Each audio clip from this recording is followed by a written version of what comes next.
I believe you made me do this. I'm just kidding. I got the money for you later. Don't worry. Don't worry. All right, everybody, we're here with Nic Dean. Nic Dean. We're going to Hodi's, which looks like is 65 miles away. 1 hour, 26 minutes. So strap in. Away we go. Nic, why is comedy so hard? Ooh. Or is it not for you? It's a loaded question. It can be hard, but it can just not be as hard as people try sometimes to make it. I believe it's really hard for people starting because of you just don't know what it is. You don't know what a setup punchline. I didn't know. Yeah. I was doing. Where did you start? Omaha, Nebraska. Omaha, Nebraska. How's that scene? It's okay. It's a baby scene. There's not enough people in town for it to be pretty crazy. Everybody moves to a bigger city if they are going to keep doing it usually. Okay. How long were you there? Oh, 2 years. Okay. 2 years. Good amount of time. Yeah. Had to get out of there though. You could probably only do maybe 5 if you're lucky a week. If it was like, if everybody was running one, you know what I mean? Like, right. They're always fluctuating. So, but it wasn't enough. So I'm like, Denver, where you're getting up 2-3 times a week if you're, or 2-3 times a day if you're really trying. How'd you choose Denver? Were you thinking about anywhere else? Comedy Works. Yeah. Had you been out here? I never been to Comedy Works before moving here, but like I like just drove through here one time going to California at age 16 before I even knew I wanted to be a comedian.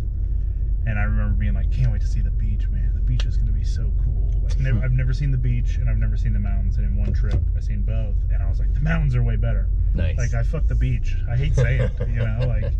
So, like, I always had that in the back of my mind, and then just listening to everybody of, like, headliner stature talk about Comedy Works, and then once I was in a scene, I kind of understood how that worked.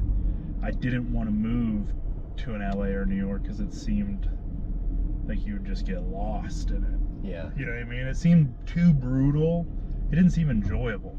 I'm not, you know what I mean? I didn't think I'd be famous in 10. I think, in my head, I'm like, it's going to take 20 years before the first person gives me a check. And I'm like, oh, it's going to be a really long time. So I was like, let me go enjoy myself, like, so I don't fucking get burned out.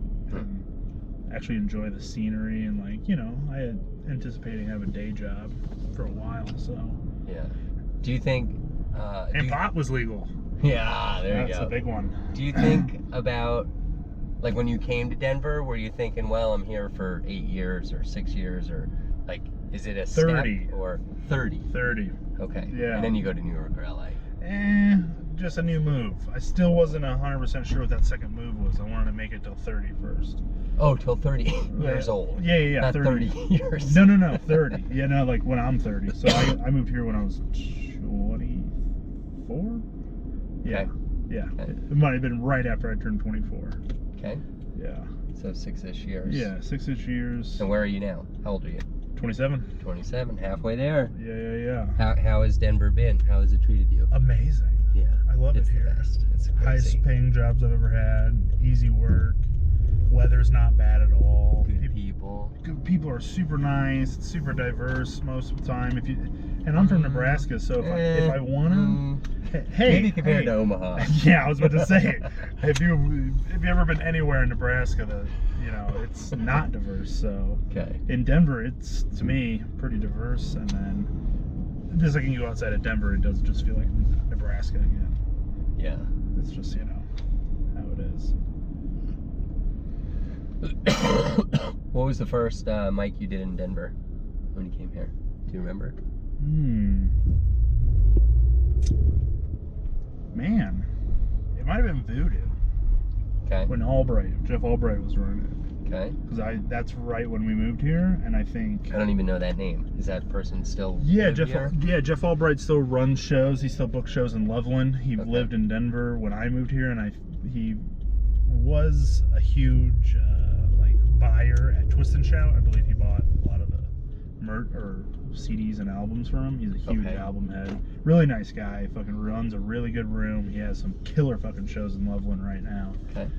But yeah, it was like maybe the second to last mic there. We went to the last two, but it was so busy. It was capped. There was some reasons you couldn't get on sometimes. I can't remember the exact formula of the mic, but the first time I didn't get on, and then I got on the very last one. And then I think that was the very first time. And then second, Syntax, because I knew Mary kept. Did you hear they changed their name? Yeah, to the Roxy. Yeah. They didn't change their name. The Roxy was an original like badass fucking rock club in California. In Los Angeles, right? Yeah, and they're just bringing it here now. Oh, that's the same one? Same people own it. No kidding. The weird thing though, the original owners of the Roxy sold it to these people in 2013, so it's not really you know what I mean? Like it's technically they bought the business and the brand name and all that bullshit, but it's not like the same people in charge. No way. Like. So they're gonna do a lot more rock shows? Seems like way more rock shows. Wow. Seems like that's what they're going for. So I'm excited. I was actually excited for it, as you know, I wanted them to keep the mic, but I mean, you always hear about the Roxy. Yeah. And all that, you know? Yeah, walk by it. Fucking the Doors played there. Yeah. That's crazy. Well, that's kind of cool. Yeah, so. Do you still go to that mic pretty regularly? I missed the first one. Time. The Syntax? Okay. Yeah. No, I mean, they just brought it back. That was the first one. I missed it. Oh, they weren't running it? They didn't run it at all this whole time. That's what, the whole bar was closed on top of they weren't running. For how long? Like a month, 2 months? Was it about 90 days? Okay, all right, 3 months. All right, yeah. I think they took the so whole summer. Okay, so I haven't missed anything. All right, hey, you know what? I didn't go because I knew it was closed. Fucking Mark, get it together. No, I just never. That one, it's just such a long wait. Yeah. Is that? I wish what night is that? Is that Wednesday? It was Wednesday. Yeah, it is Thursday now. Oh, interesting. That's better for me. Yeah. Because Wednesday nights is New Faces, and I try and go to as many of the New Faces as I can. First round's over, baby. Isn't there one more? Is there one more? I think there's one more. I don't think so. They sent out. Oh, really? They sent out your bells for the second round. Oh, okay. So I imagine. I don't know why they would. Yeah. Good point. Unless they were getting ahead of themselves. Maybe. But we'll check that out. Who knows, right? Yeah. You advanced, huh? I saw. I was at your show. Oh yeah. You were the first week, weren't you? The first week. Yeah. I have been waiting a long time for this. That was a long time. Yeah, dude, it was in May. Zach Moss. Who else was your week? I don't remember. That's all I remember too. I remember Zach for sure. Right? Oh no, Natalia. Oh yeah, that was that week. Yeah. There was no wild card. That's funny. Just the three of us. On the way over here, I was just thinking of her because I drove by an old Ford pickup truck that somebody had drawn a J in between the F and the O. And she's got that joke about Ford Fiesta. I don't know if you've heard it. I don't know. Yeah. Oh man. Well, that's exciting. Is this how many? Second time. Second time. Out of 4. Out of 4. So you've done it 4 times? Yep. Drop us some insight on what's the secret? I don't think it matters what spot you get. Okay. People really put a lot into that, and I think it's a mistake. I think it fucking fucks your brain up because I have not seen. I don't think anybody advanced from the first or second spot. I have notes on every. I've been to 10 of the 13 weeks, and I have notes on everything. I'm a total nerd. So, I don't what, are you trying to win that pool, or you're just a nerd now? Well, I'm thinking like 2-3 years down the road. Right. Like right now, to be totally blunt, like I just don't have the raw skills to advance. Yeah. And and that's how, like, you know, there's a lot of ways to progress as a comedian, and you know, one is stage time for sure, and there's a cap on that. You can't get unlimited stage time, especially in front of certain crowds. Like I feel like I learn a lot more at a new talent night set at Comedy Works in front of 75 people than I do at, you know, let's say what's the Mike Kobos host? Just in Streets of London. Like, right, just doing it in front of. Oh, we're looking at our shorts. We're getting down, baby. What happened? Yeah. Gotta tighten this up. Shit, now it's only on you. Oh, I was supposed to take a left there. Oh, fucking everything's going to hell, Mark. Here, we're gonna pick it. We're gonna pull a U-turn. Good thing I was early. Yeah. Yeah, this is gonna be terrific if we can ever get to the highway. Where does it say stop? You're driving, you're cameraman, and you're questioning. You should have me drive. Dude. I have a perfect driving record. All right. No accidents? No. No tickets, no accidents. Wow, that's pretty impressive. I T-boned somebody one time. Their fault. They ran a stop sign. So I guess that's an accident, but that's their fucking accident. That's their fault. Yeah, they paid me. Fault. Nice. Yeah, that's my. When I thought of comedy, it wasn't like I wasn't one of these people that was like, you know, I gotta do. I've been thinking about it since I was a kid, you know.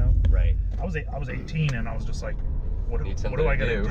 Yeah, I was like, am I really gonna like do these jobs all my life? And then I was like, so what's the advice of everybody around me? And everybody that was an adult was like, follow your dream. And I was like, I don't have a dream.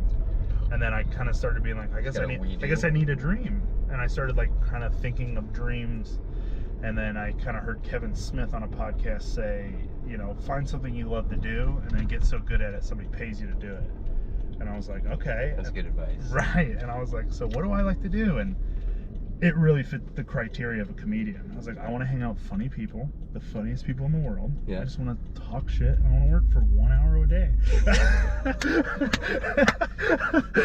It sounded perfect, That sounds great. So that's when I jumped in. But now that I'm really on like ever since you had that thought, I even think of more dreams. Race car driver. Oh, there you go. I love driving. Okay. Have you been out to one of those tracks where you? No. No. Okay. No. That's the other funny thing when people like I have these dreams. Like I've maybe sat down for less than 5 actual comedy shows. Pro shows? Yeah. Oh, huh. Interesting. Who have you seen? Bert Kreischer, Joey Diaz. Where? Comedy Works in Omaha. Okay. Yeah, downtown and Funny Bone. Huh. And I've seen Joey Diaz twice actually. Okay. I've never seen him. I've listened to him on podcasts and stuff. He comes through like the Paramount now. Yeah, definitely. Yeah, I think I seen his last one at Comedy Works that he did. Yeah. And it was great, but Rick Kearns was before him. Do you know who that is? I've heard of him. He's the guy. Okay. He did way better than Joey. Is he the guy who was very excited during that set? Yeah. The story you told me? Yeah. Okay. Absolutely. Yeah. Yeah, rumored to be on the cocaine. Who knows? I don't know if it's true, but yeah. That's what people said. I hope it was, because that'd be fucking awesome if I got to watch that. I missed another turn. It's alright. What is going on? Recalculating. What are you trying to get, 25? Yeah, I guess so. I don't know. You just pay attention to that. Figure it out. Okay, so you're like 5 years in. 6, yeah. 6, okay. Yeah. So 6 years in. 2 there, 4 like, here. You don't have to answer this, but like, are you anywhere, like if you have like a really good month in comedy earnings, are you money? anywhere like close to You're like talking money right now? Yeah, money. No. Okay, all right. Nowhere near it. I think the most money I've ever made in a month would see. It's tough to say that because one show one time paid me $500. Okay. How'd you get that? Just fucking I've lied, like it's a corporate gig and they're like, can you throw a show? And you're like, yeah, I can throw a show. And then you throw a show and you're like, I shouldn't have done that. And they're handing you a check like, what did I just do? And you're like, I don't know what we just did, but I can't believe you're handing this to me. That was like maybe a year and a half in. But no, like on a good, like I ran an open mic, so that was like $100 a week. Okay. So that was 2 years. Have you cracked 1,000 in a month? No. Do you think? No. Okay. Never. 500, I'd say. Yeah. Okay. Let's say on average 5. All right. I'd say on average in a month, it's very strange. I mean, that crushes in the earnings I've ever had, to put things in perspective. So right. But I'll also go a year without making any money. Okay. You know what I mean? Like that's happened. Recently? No, I mean people pay you here way more than they paid you in Omaha. Yeah. That's what the big thing happened. But it's also just $10, $20. They're never any time. Yeah, and it's like, how many hours does that take? Oh yeah. Like you're there 3 hours or whatever. Yeah. I don't even look at it that way. That's why when I talk to people, and they even have, if they're anywhere near where I'm at, and they even talk about how they're gonna pay a bill by doing this, I'm like, you are so fucking delusional. Like this job only, like being a comedian is only 3 to 4 hours a night. Yeah. Get a fucking day job and be relaxed. Like, you don't have to be like this artist that fucking, you know what I mean? You can fucking work hard. Everywhere but America, when they do comedy, they have fucking day jobs. They talk about it. You know what I mean? Like, it keeps your head level and it fucking gives you material. Puts fucking food on the table, dude. Like, I like to go out to an open mic and it's a lot more enjoyable when I know I can buy some beers. Yeah. And I only do that once a week, but fuck, that's once a week, I'm looking towards going out to 3 Kings on a Friday, and I'll do my set, have 1 beer. I never do a set tipsy because I get slurred mouth real easy. Okay. My biggest weaknesses are like reading and writing. Okay. Always was. So like even when I drink, like my fucking speech goes quick. So like I don't like to look sloppy on stage at all because I don't want anybody saying that I am. Right. So I only do it at open mics and once a week. Just because I like to fucking get drunk, you know? A little loose. Yeah, you gotta get a little loose. Do you have a favorite venue for that? Do you like drink at the same place every week? No, it's just as long as I work off the next day. Got it. Yeah, just pretty much work. I don't mind.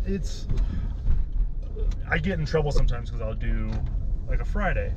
You'll have a show, and then you'll also have a show Saturday. And both of those shows are at breweries, and they both give you unlimited beer. Yeah. And now I'm just fucking blackout 2 nights in a row because I thought I deserved it, you know, because I worked all week. Right. Well, I've been trying not to do that as much. You get way more free beer, I feel like, than anything. Yeah. Yeah, and you can't, I don't know. You gotta be careful with that. You can't pay your bills with that. Exactly. In fact, you can get a DUI and negative pay your bills. Yeah, dude. For a long time. That's a very common comedian story. Yeah, that's why I love where I live. I think it's a really good idea.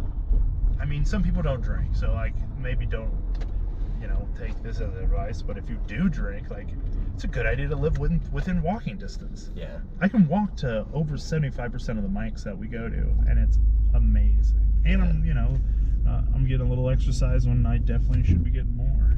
Yeah. So that's nice. Yeah, and it's a nice way to clear your head and think about jokes or whatever. Mm-hmm. It gives you, instead of driving there in 10 minutes and you're kind of not focused, I actually do maybe even 3. What do you mean not focused? I've only missed 2 turns in 2 minutes. Exactly. But if you're walking there, you can put in a headphone and like write a note and maybe even... Yeah. Let's turn the camera. Coors Field. Can you see it? Baby. I don't know Back if to you the can. whip. I don't know if you can. After these sexy mugs. Anyways. Interesting. So do you know anybody who was like a few years ahead of you?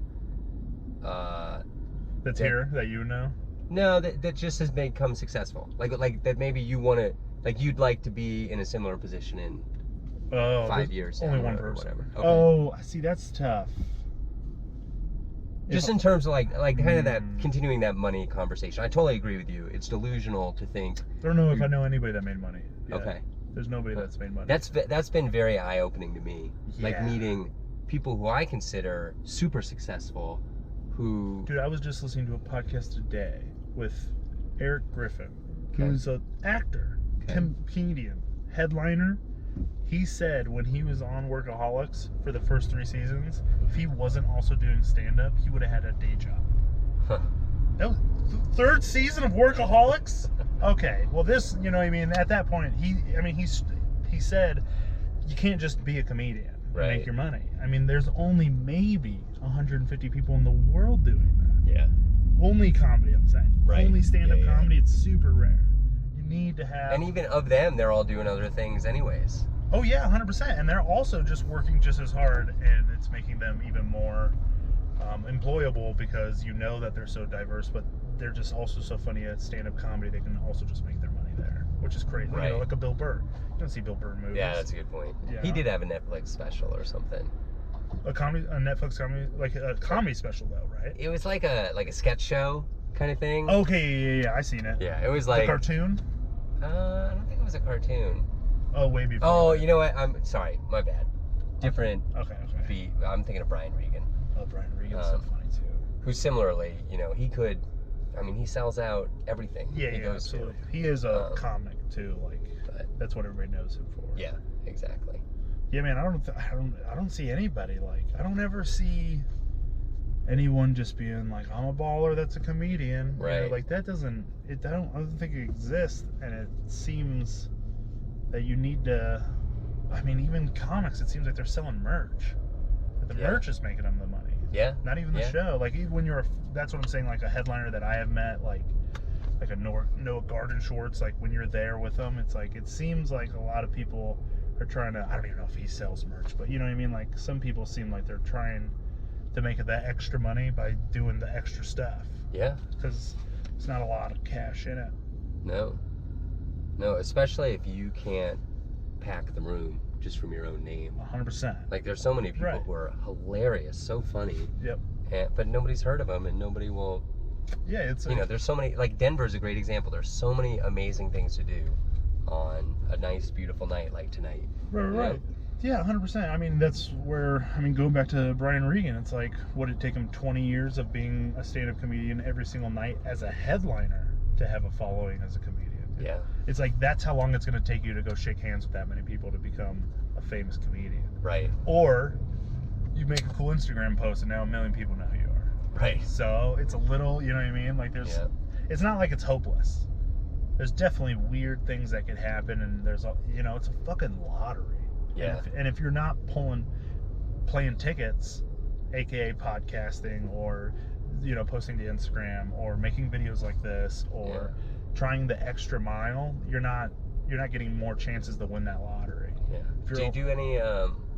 Have you tried to like write a screenplay or TV show, anything like that? I don't write. I'm bad at writing. Okay. I hate it. I can't. I don't understand it very well. So like joke writing, do you write down stuff, or you do it all verbally? Or I write it down, but it's not anything people would like. It's not a Jerry Seinfeld note. You know what I mean? Okay. Like it's just something to remind me of that idea. Yeah, just a couple beats. I'll do. I like listening to my sets and then writing down the funny parts of the set to remember to bring up again at the next set. So it's basically, I'm just like reminding myself of things I've already said and writing them down. I don't mind writing things maybe you said down, you know, or like a buddy, I'll write that down. Even if it's not, like I just did one last night and my cousin told me the story and I just took the best part of the story and put it in my bit. Okay. That's because I seen two guys over the weekends stealing a bike. They were chopping the lock off of it. And in real life, I called the cops, right? And I was like, hey, I think these guys are stealing a bike, you know, not emergency number. And they were like, okay, cool, nothing ever happened, you know. They rode off before the That's cops the right thing to got do. there. That's good karma. Yeah, you know, I mean, it was my neighbor. I was like, that's definitely one of my neighbor's bikes. I seen them back there messing around. But for the joke, I was like, hey, or when I was on stage, I was like, I seen two guys stealing a bike the other day. And when they were chopping the lock, I was like, hey, that's my bike.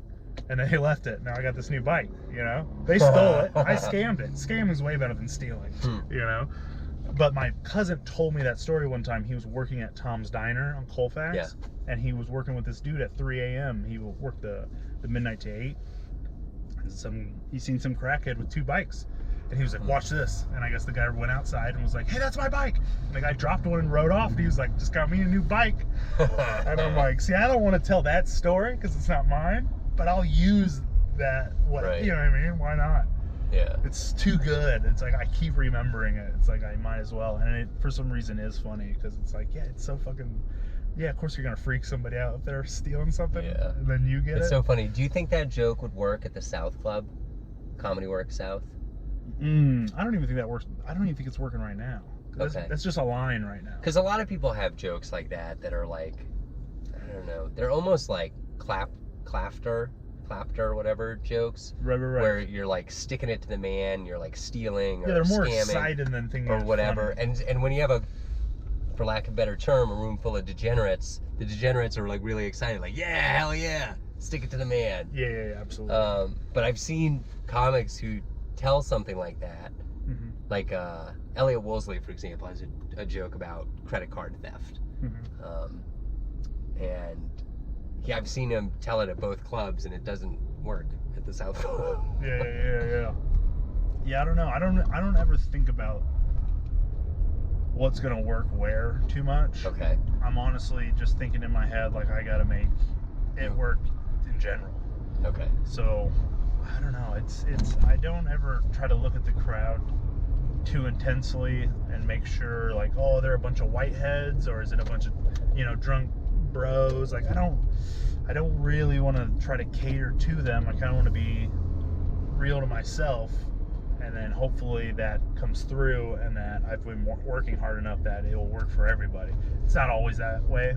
Right. I've also seen a room that looked perfect and then it just was weird. Huh. What about when you travel? Do you try and do local stuff? No, I don't do local stuff. No, I don't do local stuff here. Okay. Yeah, I don't ever. I honestly, I try to do things that have personally to me. I'm always, because I think that's the way to come up with the most original material so I don't sound hacky. Right. Because I feel like my first 2-3 years, I was fucking, not even hacky, just gross. Like I would just say gross shit. Like Okay. I would just vulgar, like not vulgar, just like shock comedy. Like I was just Yeah. trying to get a reaction to everybody because I didn't know what the fuck I was doing. Right. I barely still know what I'm doing, but at least I know what the fuck a setup punchline means now. Like, Yeah. you know, like Well, what kind of callbacks are. So there are a lot of like new comedians are always coming into these open mics in Denver. Yeah. Like when open you mic, see, what are some of the common mistakes? I don't know if that's the right word. But, right, but something. things that people who don't know what they're doing are doing. What do you see? Just on stage. Yeah. Or I guess off stage. Some people have never even spoke through a microphone before. Okay. That's same with me when I first started. Like you don't know how loud or quiet you are, you know, like, or how to. You take the mic out of the stand, right? Depends. Depends. I did about a year all in the stand because I want to see how it felt. Okay. And then I just felt like sometimes I got to take it out, and sometimes I feel like I leave it in. Okay. I feel like And then what do? Do you put it like right up against your chin, or you're like an inch away? I try to listen. Okay. And I try to get louder or quieter with how it's coming out. Okay. And if I can't hear myself, sometimes I can be too, like if a monitor isn't for me, right, and then I'm talking, I can tell sometimes I get too loud. And then like you can see it in the audience? Yeah. Okay. Yeah. You really got to try to like, I don't know, it's one of those muscle memories of like that's what, when people are like, yeah, you got to get up every night. It's like, it's not to tell a funny joke every night. Right. It's to get good at that. Right. There's just some practical things. Yeah, there's a bunch of fucking practical things. Yeah. Just to like, you got to get good at not caving in after bombing. Yeah. Like that's one of the things I've really been focusing on now is like I'll do a whole set with 0 laughs and just get off. Okay. Don't fucking mention it. Yeah, I saw you on Friday. You mentioned it at the very end, right? Yeah. Or no, I mentioned it all day on Friday. Okay. Last night I mentioned it at the end, and I was like, God damn it, I mentioned it again. Why did I do that? Yeah. I've been really trying not to do that. Yeah. So those are things that's so annoying. Like once you're really in it and you really understand, like it's never gonna stop. It's not just, you know what I mean? It's not, I'm never going to be at the top of like, well, I did that one perfect and I'm going to do the next one perfect. You know what I mean? You're going to be like, God, why didn't I move more? Why didn't I do this? You know what I mean? Like, well, that's how you get better. Yeah, 100%. Yeah. So it's. And that's why you go to the mics in the first place. Okay, so people who don't know how to use the mic.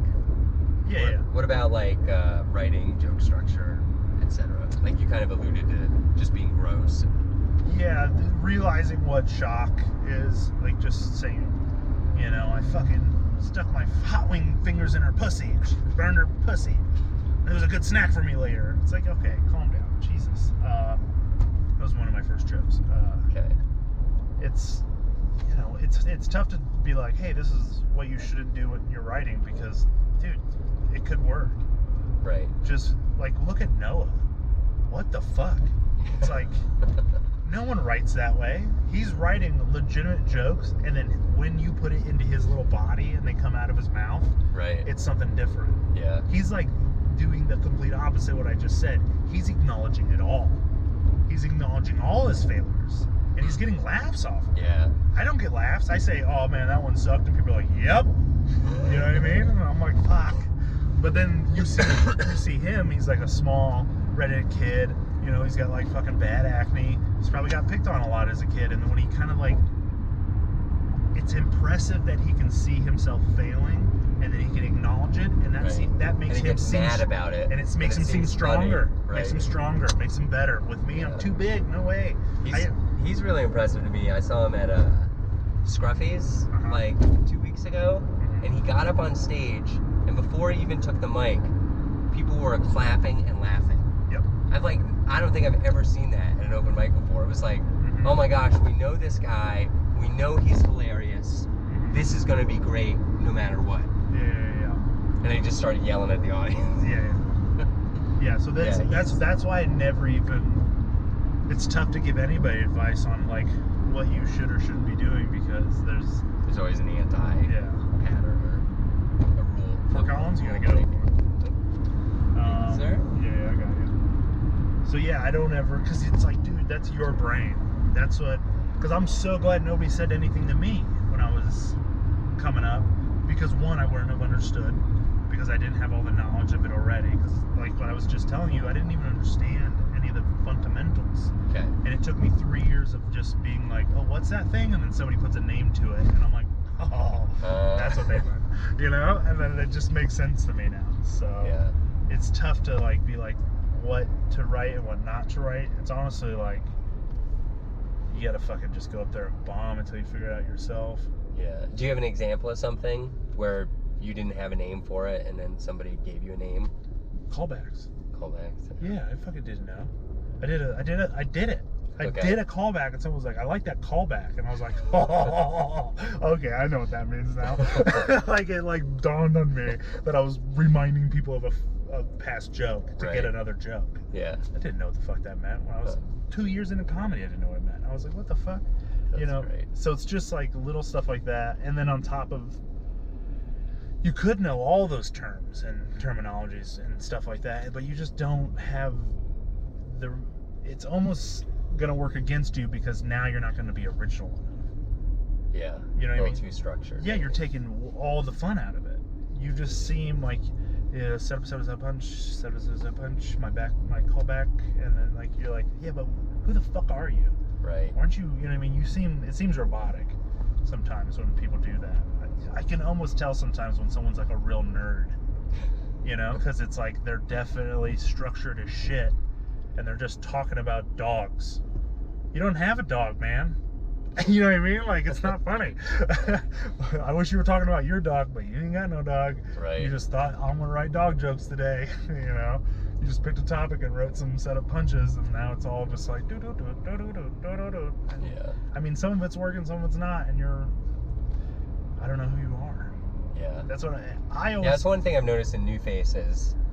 I haven't really like objectively figured this out, but subjectively, it feels like the people who advance tend to tell more stories with the word I or I'm in them. Yeah, Which is just a long way of saying they're doing personal material. Yeah, 100%. Yeah. People don't like it when you group them in, you know what I mean? Like, you know, we all, like, people fucking hate that shit. Yeah. They want to hear about your day. Right. They want to forget about their day. That's the point of it. It's entertainment. Yeah. That's the bottom line usually, is people always, it's like, you want to make them laugh, you know what they're going to laugh at? Funny shit that they don't want to worry about. Particularly funny stuff making fun of yourself. Yeah. Does super well. Yeah, absolutely. It's a nice release for the audience. Yeah, one of the first things you can kind of always tell somebody's not a professional, but they've been doing it a while when they go up and their first minute or two is about their appearance. Yeah. And you're like, yeah, that's an easy way to get the whole crowd to start listening to you. Yeah. I used to do it too. I used to go up and I realize I look like right. so and so slept with so and so. Yeah, exactly. I'd be like, yeah, what do you guys? I know what you guys are thinking. My mom was Joe Dirt. My dad's Justin Bieber. It's like that's what I would say. It's like that's exactly. It's perfect. Yeah. But so do you not do that anymore because you consider it hacky? I try not to. Yeah. I try cutting it out. It seemed hacky. It's tough. I mean, if I'm doing 30 minutes and it's a fucking tough room, you're just like, all right, let's get a little hacky. Like, let's bring out the shit, you know? Yeah. But yeah, most of the time, if I recognize something's hacky, I do try to get rid of it because that's how you're gonna get better. Yeah. What's the longest set you've ever done? I don't know. Probably I did 45 minutes at my own mic. Wow. To no one. Yeah. You gotta fill the time so you get paid. So that to a real show, 30 minutes. That's about the most I've ever been booked. Did you feel pretty solid about the 30 minutes, or was it like I don't use 20 notes. minutes good? I didn't use notes or anything. But I mean, like the quality of the material. Like, did you feel like it was wall to wall? No. I'd say 15 needed working. 10 of it is like I need to get rid of, but it's like my old good shit. And then 5 of it's the scuba bit and just murders, you know? Yeah. So that I always end on this murderous bit that's just slang. And it seems like a lot because I'm not just, you know, when people are like, that's my closer, it's like, your closer's 1 minute. It's like, my closer's a whole story. Yeah. Which makes it so much easier for everybody to walk away from your set going, wow, he's pretty good. Yeah. Which I don't remember the early part. Yeah, exactly. You're only remembering that really. That's the point of the closer. Yeah. So I know I don't mind. I feel comfortable. I am getting laughs. Nobody thinks it's a lull, but in my head, I'm like, I wish it was just that the closer the whole time. Right. I've seen people do that. You'll get there. So you know it's possible. So they're in the back of my mind go, I'm just a piece of shit with 5 minutes. You know, that's what I always think. And then you come up with the new 5 and you go, God damn it, I still only got 5. You know, every time. So hopefully one day it turns into 10. Yeah. What kind of mistakes do you see more experienced comedians make? Like a more experienced comedian isn't gonna fumble with a microphone or on stage. Yeah. Fuck, it's tough. I don't know. Just like bad habits or I don't know. It's tough to judge anybody that's better than me on because that's been doing it longer than me. The only thing I could say is like if they took a break, dudes that have been doing a really long time and then take a break. Oh, I see. And then come back. Like quit for 2 months or whatever. Years. Quit for a year. Okay. Say if they quit for a year and then they come back, and then people are still giving them the respect. Yeah. As they were, but it's not as good. And they just fall into the same habits. A lot of a lot of asking the audience questions. They just start doing the same thing that you would do as an open micer. Right. It doesn't seem like it's such a weird thing where if you're not doing it consistently, it goes away so quickly. Yeah. It's so fucking strange. What's the longest you've gone without it? Yeah. I think I do like maybe 10 days. Okay. For like a vacation or something. Yeah, I'm going, and that's like every year. Yeah. That's not like just once. I'll probably do that 2-3 times a year. I'll take 10 days off. Yeah. Just because I do. That's good. Yeah, I gotta go on vacation. I gotta fucking hang out with people that aren't fucking comedians. I gotta, you gotta be hanging out with the family. You gotta do things once in a while. I think it's more important to actually get one in every day and then take those breaks, say every 90 days. That's totally fine. You know what I mean? Like, it's almost a good. Do you go 7 nights a week? I try to. I tried to do even more. Like 2 nights, but I'm probably on average about 5 or 6 a week. But then 1 or 2 of those nights is 2. Yeah. So you know what I mean? So it's like kind of I'm definitely doing more than 7 sets a week, but only probably 6 to 5 days a week, just depending on what. Because one of the days, like right now, we don't have a mic on Saturday. Yeah. So if I don't have a show, I have to go like cruise around some shows just to try to get on, and sometimes it doesn't work. Yep. So I'm missing out on one day automatically, which it's pretty normal. I should just start. I am just starting a show on Saturday, so I'm trying to stop that from happening right now. Oh, nice. Yeah. For yourself. Yeah. That's what I've always seen people do. I'm like, well, if you got a lull, you got to go out there and try to fill it. Yeah. So I'm trying to fill my Saturdays now with a show. Can you talk about it? Do you know where it's going to be, or? No, I know nothing about it. Okay. I would talk about it. I don't even know. I got to send an email out. I have 3 business cards. That's about it. Okay. Yeah. From like bar owners? Yeah. For the GMs. Yeah. Walked around. Nice. Went to places. Found 3 venues I would like, and then one of them doesn't seem too possible. It seems like they're going to ask me for money to rent the room. It's just too perfect. Okay. The other 2, maybe, who knows? But this has happened. I'm trying to do this a lot. Right. Have you run a show in Denver, or do you run a show in Denver? I don't anymore. Okay. I'm not a big. There was one at.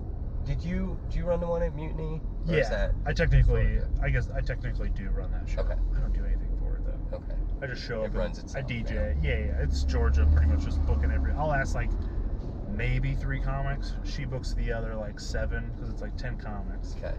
So she'll book most of it. She hosts. I do the music. When is that for the? Every last Friday, Mutiny Information Cafe. Boom. Okay. Pretty what tight. Time? 10. 10 o'clock. All right. 10 o'clock. Yeah, it's a good show. I've been there. Yeah, I like it a lot. What's it called? Comedy Super Jam. Super Jam. Yeah, Comedy Super Jam. Right on. After at Bonnaroo, they do these Super Jams where they bring some headliners that were on the festival into it. Some good inside baseball. Yeah. All right. So like I've seen Skrillex, Ziggy Marley, Bob Marley's son, and the keyboardist from The Doors all play together. which is like I was like, this is fucking nuts. Yeah. Like, this is the coolest show. How many times have you been to Bonnaroo? 7 or 6 years. Nah, yeah, 6 years in a row. 6 years in a row. Yeah. Right. Started going in 2014. That's awesome. Yeah. So That's 1 cool. year after comedy, I started going. Nice. Have you done material about Bonnaroo ever? Yeah. Oh yeah. I have a whole story about getting caught with a bag of weed there. Oh. Pretty Is good. it the canning story? Yeah. Yeah, okay. Yeah, absolutely. That's a good one. Yeah, that one's. I like it, but sometimes I don't like it. It's kind of braggy. Do you say that it's Bonnaroo when you tell the story? No, I You just just say music festival. Yeah. That's why I didn't put that together. Yeah, I like to say festival so people can think of their own festivals Yeah. they've been to. You know, That's smart. Don't go too deep, just so that. Especially you say the word Bonnaroo, people are like, what? Yeah. You know, if they don't know, Yeah. they're like, huh? Yeah. A Bonnaroo? You're like, come on, bro.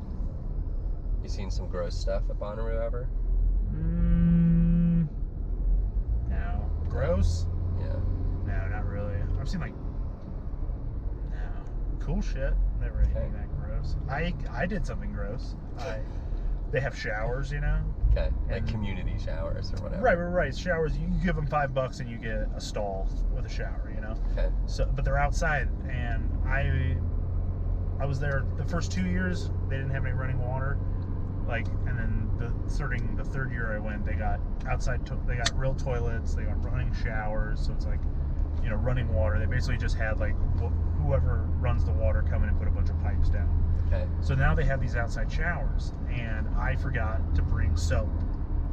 So I go into a shower and I have shampoo, but I have no soap, and there's a bar of soap on the ground. So I'm thinking, this is my logic. If it's a full bar of soap, if I cut all 4 corners down to just the middle part, it's now a new bar. Right? Not true. Not right. Not So right. No, I not wash right. I use it, I throw it away. I ended up getting crotch rot. Oh, no way. Yeah. So I have fungus, basically the same fungus you get as athlete's foot, but it's in your fucking ball sack. Oh my god. So I have. Because people have been stepping on the. Right. Oh. So I have athlete's foot in my crotch. Oh, I didn't even get athlete's foot on my feet. I got it on my crotch. That's not. Well, I maybe wouldn't do that at Bonnaroo, but in other situations, I might. That's not that gross. At the time, I would imagine, I'd rub it off a bunch on my hand. I'm also on acid. It's also fucking 100 degrees out, and now I'm in the shower, and it feels so good. And then the soap. What about just using shampoo? All shampoo. Well, that's the thing. I'm so high on drugs. I think I just got a ground squeeze. I think I just came up. The whole time I'm walking there, I'm thinking, I'm just gonna have to use shampoo, and then I see the bar of soap, and I'm like, guess Big Daddy's getting clean today, you know? Nah, fucking goddamn it. Oh boy. Yeah. And then on top of it, I don't know what crotch rot. I don't know what that is. So Right. I had it for 3 weeks. Cause I would scratch my fucking balls and thighs, and it's and I'd be like, okay, I gotta calm down, and I'd resist the. I'm really good at discipline when it comes to anything with medically, you know. Avoiding healthcare costs. Right. So I'm just I won't itch it. So I don't for 2 or 3 days, and it kind of goes down, and then of course you start itching again, and then it starts to come up. So I do that for about 2 or 3 weeks till I'm finally Googling it. Or do you get some kind of cream, steroid, something that? So I Google it, and it's you got athlete's foot of the nut.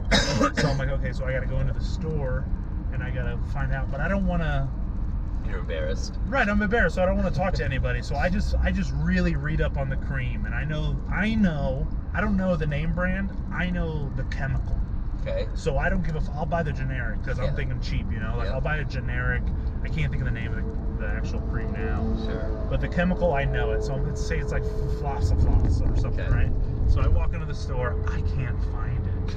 So I have to ask somebody now. And I look at this guy that's sweeping in the pharmacy section. I go, and I don't know why I asked him. And I was just like, hey man, do you know where floss or frost is at? He looks at me, he goes, no, I never heard of that. What's that for? And I was like, oh, it's just a cream, helps with athlete's foot. And he's like, okay, we got athlete's foot over here. And I go, nah, see, it's a different kind of thing. it's, you know, it doesn't have that chemical in it I needed. He was like, all right, let me go grab the pharmacist. And the pharmacist comes over, and I go, and I tell him out loud, and I'm like, I needed this chemical. And he goes, he knows exactly what it is. He's like, okay, yeah, right over here. The guy follows us. He's like, what's that for? What are you getting that for? And I was like, dude, leave me alone. Like, god damn it, dude. Like, I'm just trying to get my nuts to stop itching right now. It was so goofy. I couldn't believe he, like, it was like a movie how much he hounded. I was like, this is crazy that this is happening. This is the nightmare when you're going to get the itch cream. Yeah. So, the pharmacist was cool though. He just fucking rang it up, didn't tell the guy. Nice. Maybe he told him after I was gone, but that feels better. Yeah. Than him going ball cream. You know? Because I was waiting for him. I was like, oh, he's going to rat me out. He's going to say I have to ration the crotch. That's funny. So, let's see. This is a question I like to ask. If you could go back in time and talk to yourself, like when you started comedy, what would you tell yourself? Give yourself some cheat codes or don't be as dirty. Okay. With the dirty shit. Do you think you would have listened? Yeah. Okay. Oh yeah. Yeah, I could have just said a couple words. Could have just like explained a couple things and I'd been, oh yeah, done. Because you know I wasn't like oblivious. But besides that, don't stress out about the contest and fucking high planes too much, I guess. Okay. You know, all things will come. Because now that I'm these, I did get high planes this year, and I am on the second round of the contest, and I do have these bits now that I love. I'm like, yeah, I didn't love those old bits. Like, why would anybody else even give me a chance if I didn't even love my own shit? You know what I mean? Right. Like people always say like you're gonna get it well after you know, like you earned it. It's like, nah, it feels like you're getting it right on time. Huh. You know what I mean? To me, it does. Like, I feel like the second I was like, man, I like that. People also said it to me. The people were coming up to me being like, man, that's great. And I'm like, okay, cool, right? You know, like, oh shit, it's working. You know, it was the first time I ever took a breath above water. So yeah. Like, oh, well, that's awesome. You put in the time and the effort, so you deserve it for sure. Yeah, and it's just, I guess, just have fun. You know? Okay. Yeah. I think you do that. Yeah, I have a lot of fun. Yeah, I don't take any of it too seriously. I look at it all just, this is the time we're all going to be looking back on, so I might as well remember it now. And I've always had that perspective. I remember being in high school, being like, people always say this is going to be the best. This is it. This is the best, right? When I wasn't working, there's like girls. Right. There's girls everywhere. You know, like I don't have any worries. Like it just felt so cool, and I remember that, and just knowing now, I'm like, man. Being an adult's cool too, though, right? You know, it still doesn't. I don't know. I feel always pretty grateful, no matter what, in any situation I'm in. Nice. What do you think makes a good open mic or bad open mic? A bad open mic, just TV's on, just no respect for what's happening, just oblivious. Just bullshit that could be, people playing pool, you got fucking TVs on, it's a fucking game happening, it's like the bartender doesn't even like it, Right. It's pretty obvious when you're in one of those open mics where you're like, I shouldn't come back here, it's not ever going to be better, because these people aren't into it. The people that run the place aren't into it. No, they're never going to let you get away with stuff. Do you know what I mean? Do you think there's a such a thing as bad stage time? Like if you go to one of those bad mics, do you think it's really not worth it? Like if you had nothing else, no other opportunities. Like I get when there are two competing mics, you want to go to the better mic. No, I don't think so. It would have to be, you'd have to be so beyond, you'd have to be like 15, 20 years into it for it to even, and I still think it helps because you'd still be watching those shitty people. Yeah. I think it always helps. Just being there always helps. You never know. You know what I mean? Like, it always helps to go up. By the people, you mean the less experienced comedians. Right. I still learn things from somebody that just started. I watched this kid, all right? I stole it from him. He's never done it again. I've only seen him do one set. I don't even remember what he looks like. He never showed up again, and I stole it from him because it's that good. Okay. He goes up on stage. He's bombing. He's just new. He doesn't understand. But he left the microphone in the stand, which I thought was weird because people don't do that. People get excited, they pull it out, play with the fucking cord, bring it right up like they're a rapper. They're all pushing it away. They're always fucking with that mic. Yeah. And he left it in, and I was like, it was my mic, and I remember watching him, and I was like, wow, that's weird because he's bombing hard. It's not like he's ever done this before. He told me it was his first time, and then I went up there. He said, all right, thank you so much. And I walk up, just perfect timing. And he pulls the mic out and hands it to me. Out of the cable? No, out of the stand. Oh. And he hands it to me. I grab it and I was just like, what the fuck, dude? It just blew my mind. I was like, oh my God. It was like such a fucking gnarly thing. I've never seen anybody do that. So you do that as like a prank to other hosts? Right. Just pull it out and hand it to him. And it's like, I don't think anybody even notices. I was just like so head over heels over this thing this kid did. I was just like, he doesn't even know how genius that was. But, it was him out of nervousness. He probably got done and was like, oh, I didn't even take the mic out. And then he took it out and I'm right there. And he's like, oh, here you go. It was genius. And I was like, I'm keeping that. That's fine, bro. If you never come back, you're fucked because that's mine. That's great. I probably haven't done it in a year.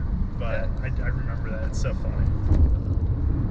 But and then watching, I forgot the question. Yeah, we're just talking about mics that are good or bad. Bad. Okay, yeah, and a good mic. People show. Just like a good show. Yeah. Good host. Yeah. Have you been to this mic, Hodi's? Hodi's. Monday night, Fort Collins open mic? I don't think so, unless they do a show. Then I have been. Okay. Because they do have shows there sometimes. Then I think I have been then, yeah. Okay. No, but you haven't been to the mic.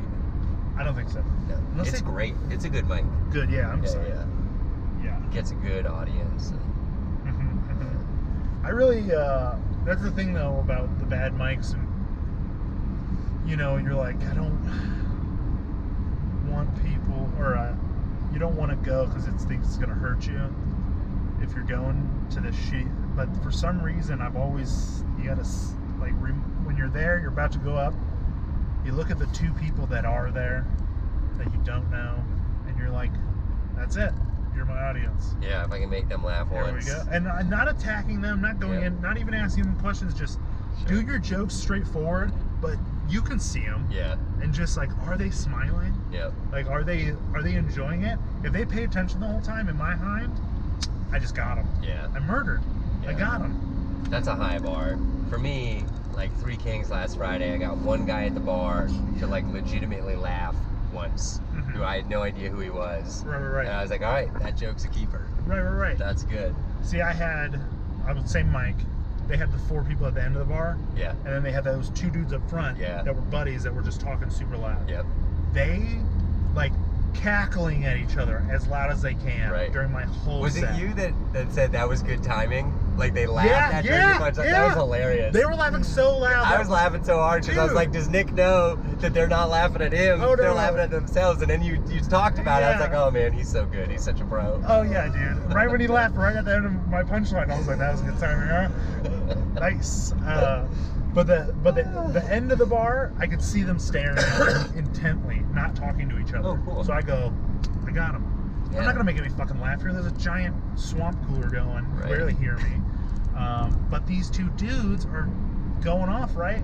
And when I get off, the host comes right as I'm finishing. Everyone, everybody's not talking now. They're looking at me, and I'm just finishing. And I just put the mic in. The host comes up. She's saying something, and as I walk by them, I just hear one of them go, "Well, yeah, that one was pretty good." And I'm like, "How the fuck would you know?" You know what I mean? But they, like, for some reason, nobody laughed. But at the very end, everybody's looking at me. Nice. So I was being entertaining. Yeah. You know what I mean? And that's the goal. I mean, I know we all want to get the laughs, but when you're in such a situation like that, shitty situation, it's almost, you gotta like look at that as like a win. I think even if you aren't like paying super close attention, there's like a rhythm thing. You can feel the room. That like you can tell when somebody's like da da da da da da da da, Yep. and then pauses for laughter, and there's no laughter. Yep. And your style isn't like that at all, especially what you told the other night, the pig story thing. Like you're just like telling a story. and you're up there with some confidence, and you're not like, Yep. I don't know. I think you can, with only like paying 20% attention, you can kind of tell like when. I know exactly what you mean. I've been paying attention to that way more. Yeah. And even in a bad, like, and especially in a bad room where really nobody's getting laughs. Right. You can tell a difference. And when we're saying bad room, I mean bad room as in like the people want a comedy show. They didn't know there was going to be one. They'd enjoy one if there was. Yeah. But the TVs are on. Yeah. The AC's loud as fuck. Those dudes are playing pool. That guy's on the pinball machine. The radio in the other room's playing. And this girl's going, "Who's got a whiskey?" And it's like, okay, that's a bad room. Right. When people, some new comics, that's a mistake new comics make. Yeah. They go, "Oh, is it a bad room?" And they're thinking like, "Oh, do those people not like to laugh?" And it's like, nah, everybody loves to laugh. Yeah. So can you get them to laugh over all this noise and distraction? Right. So that's always, and that's when you have to take into account like how much noise and distraction is there. I've been in a room where it was so loud, I'm physically watching people laugh, but I can't hear them. That's definitely a bad habit I've noticed. People who know before they go up on stage that they're not going to try. Yeah. And you can tell. They're like, this isn't worth trying. And then there are other people like Austin Black is a really good example of this. I've seen him so many times, like he's at Madison Square Garden, telling his jokes, like pausing for laughter. Where he should earn the laughter. He's a great joke writer, right? But just nobody's paying attention. Yep. But he's there, like super stoic, just delivering it the same way you would on stage at Comedy Works. Mm-hmm. Exactly. So. That's something. And that's one of those things where you're not going to learn how to do that if you say if your comedy career went perfectly, you don't have to go to open mics. Wendy loves you, and now you're gonna be the host at Comedy Works for every single show. You don't ever have to go to open mic. Guess what? You're not going to be as good as Austin, but he gets to go up at Comedy Works because he's going to be having that weight vest on, and then when he steps up on Comedy Works, you don't even see it fall off, and he's a fucking monster. Right. You know what I mean? That's the thing where people really kind of don't give the respect to the bad room, where it's a fucking weight vest. Yeah. And if you can get past that room, why do you even give a fuck about a room that's actually paying attention? Right. You're just up there having fun. Yeah. That's when you start running out of time. That's when you start, you know what I mean? That's when you're like, fuck, I didn't even get to my ending. Right. You know, like they light you and you're like, fuck. Yeah. You know? Where are you in the Comedy Works hierarchy? I'm a B. You're a B. I'm a B, hopefully gonna host. Okay. People Have you ever hosted? No. Okay. And everyone around me that I maybe started with is now hosting. Okay. Like everyone's starting to host, and I'm like, okay. Who's in your peer group? What do you say? Like, well, Georgia, we started at the same time. Yeah. Matt Kobos, Katie Bowman, All crushers. Jacob Rupp. Like those guys are all like, they all seem to be about a year or two in when we moved here, and that we were a year or two in. Yeah. So and those are kind of the people I would rub shoulders with and be friends with most of the time. At that time. So yeah, around those people, it's tough to name other people just because I can't think. That's a good list. Yeah. What's the farthest you've gone to do comedy? Like total? Like in miles? Yeah, or time, or what's a crazy far away gig? I went. Well, it was especially annoying because I worked all day, and then I had to pick up the headliner in Colorado Springs to drive to North Dakota. You know how annoying that is to drive 2 hours for no reason to get to a place? That was bad. But yeah, probably like North Dakota from here. Okay. You know, I haven't done. Is there a comedy club in North Dakota or just bars? It's like a weird road gig we did. It was just like a one-off. That it was packed. It was a huge room, probably like 250 people, and I hosted, and it was like a little road trip. We went up there, did the show, slept in a hotel, and then went back. So it was, worth it. How long a drive is it to North Dakota? I think it was 12 hours. Oh my goodness, that's brutal. For $100. At least you had a hotel room. Yeah. Did you pay for it, or did they? No, they paid for it. That was nice. It, So they paid for the room. I got my own room. I didn't have to stay with the guys. We all got. Do you think you spent more than $100 on gas? No, because we split it 3 ways. Okay. that was the other thing. He didn't give me gas. The headliner. Yeah. I thought he'd give me a little extra for the springs part. Okay. Nothing. Yeah. Didn't give me nothing. I was like, okay, I'm never. And then he invited me to do another like crazy gig like that later, and I was like, I'm busy. Yeah. And I was like, my grandpa died. I don't know. I lied. You know, I was like, I don't want to do that. Fuck that, dude. Like, if you're, and the dude that hooked me up with it was telling me, oh, he paid me $150, and he was like, yeah, it's $100, and I'm like, okay, so and you're fucking taking 50 of it? No, fuck that, dude. Yeah. I mean, I don't need to get hosed that hard. I can just, you know, like if I'm gonna host for 15 minutes, I can just do 3 mics. Right. And not the same. Yeah. At this point, it's not worth the money. It's not worth the experience. Yeah. Although there is something to say for, like, I think there's value in figuring out how jokes travel, like the universality of laughter and like you were talking about how you just like to tell jokes that would just work anywhere. Like Right. you don't know if they'll work anywhere if you're only telling them to Denver bars. I for do. example. Well, Omaha. Okay. So I'm going to Omaha. Yeah. Constantly. So like Okay. going from there to going and then doing a show in Kearney, Nebraska, which Okay. is, you know, with 2,000 people in that town. Yeah. It's like they're all small. they're just all just Rural. rural people with like super conservative ideas, Yeah. which That's basically what we're doing today. We're headed out to Fort Collins to the Sticks to see how our big city jokes work. It's so funny. I love the city of Fort Collins. It's like I definitely see why people live there. It's fucking beautiful. It's the people are awesome. Like it's a college town. It's like just big enough to be like having fun, and it's really like brand new and stuff. But the drive here is fucking gross, right? If you ever drive down the Springs, which they aren't as, I would say they're like one level below Fort Collins on like how much fun I can have on a there. cool scale? No, Right, they're on a like cool scale. 6 levels below. No, downtown Colorado Springs is pretty tight. I was just there. I had a lot of fun, Yeah. but I still had more fun. See that video of the bull? Did you hear about that? No. It's incredible. They have an annual tradition where they... Have you ever seen this in Denver where the cowboys come through town during a stock show? Nope. They walk like right downtown. Right.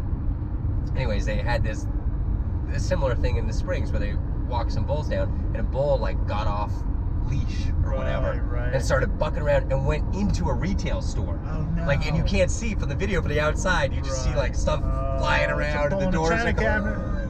That's so funny. and then like a cowboy runs in, and then the bull comes running out a different door. But now they got him on one. They got the rope, and another guy lassos him, and I'm like, oh man, it's scary. Yeah, definitely.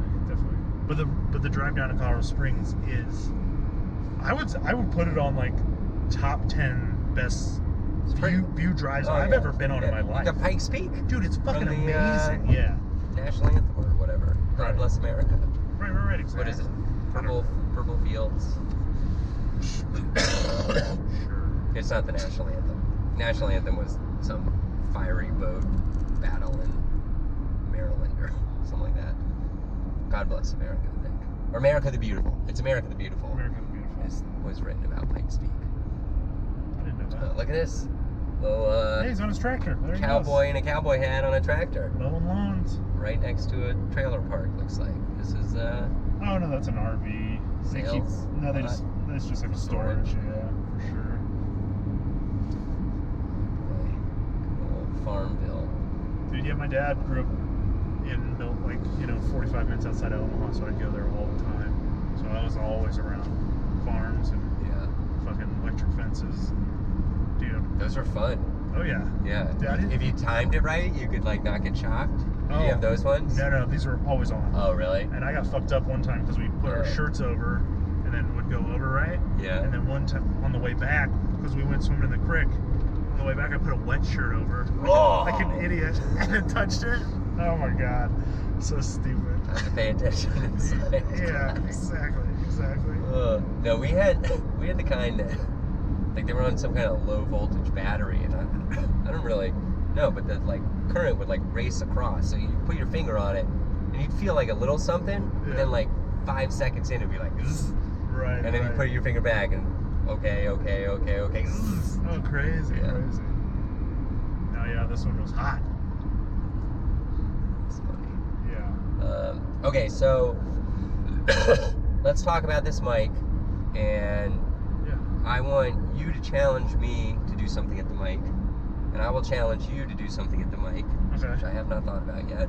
I want And we can just kind of talk about like what our goals are for the mic, because we'll record a little bit on the drive back.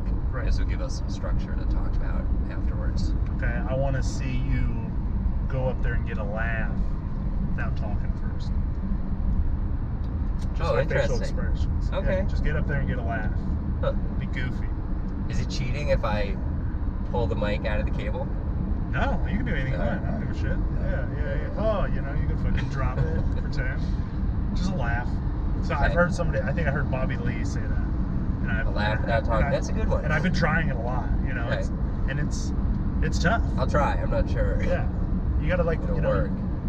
It really puts you in the I should have brought some wardrobe for Right. this. No, it's just that might be cheating. You can't pre-plan. It's All like right. a fucking clown costume. But going up, just like giving Okay. a couple fucking, Okay. All All right. What do you got for me? Let's see. How about you get a laugh from an act out, like some kind of physical. It's very similar, just different time. Go put it in the joke. Like somewhere in the middle of your set. Yeah. You get like an extra little juice of laughter Okay. from some kind of motion or whatever, some kind of physical thing. Okay. Yeah. I think I'm doing that steel and bike thing, so I might Okay. do it then. Cool.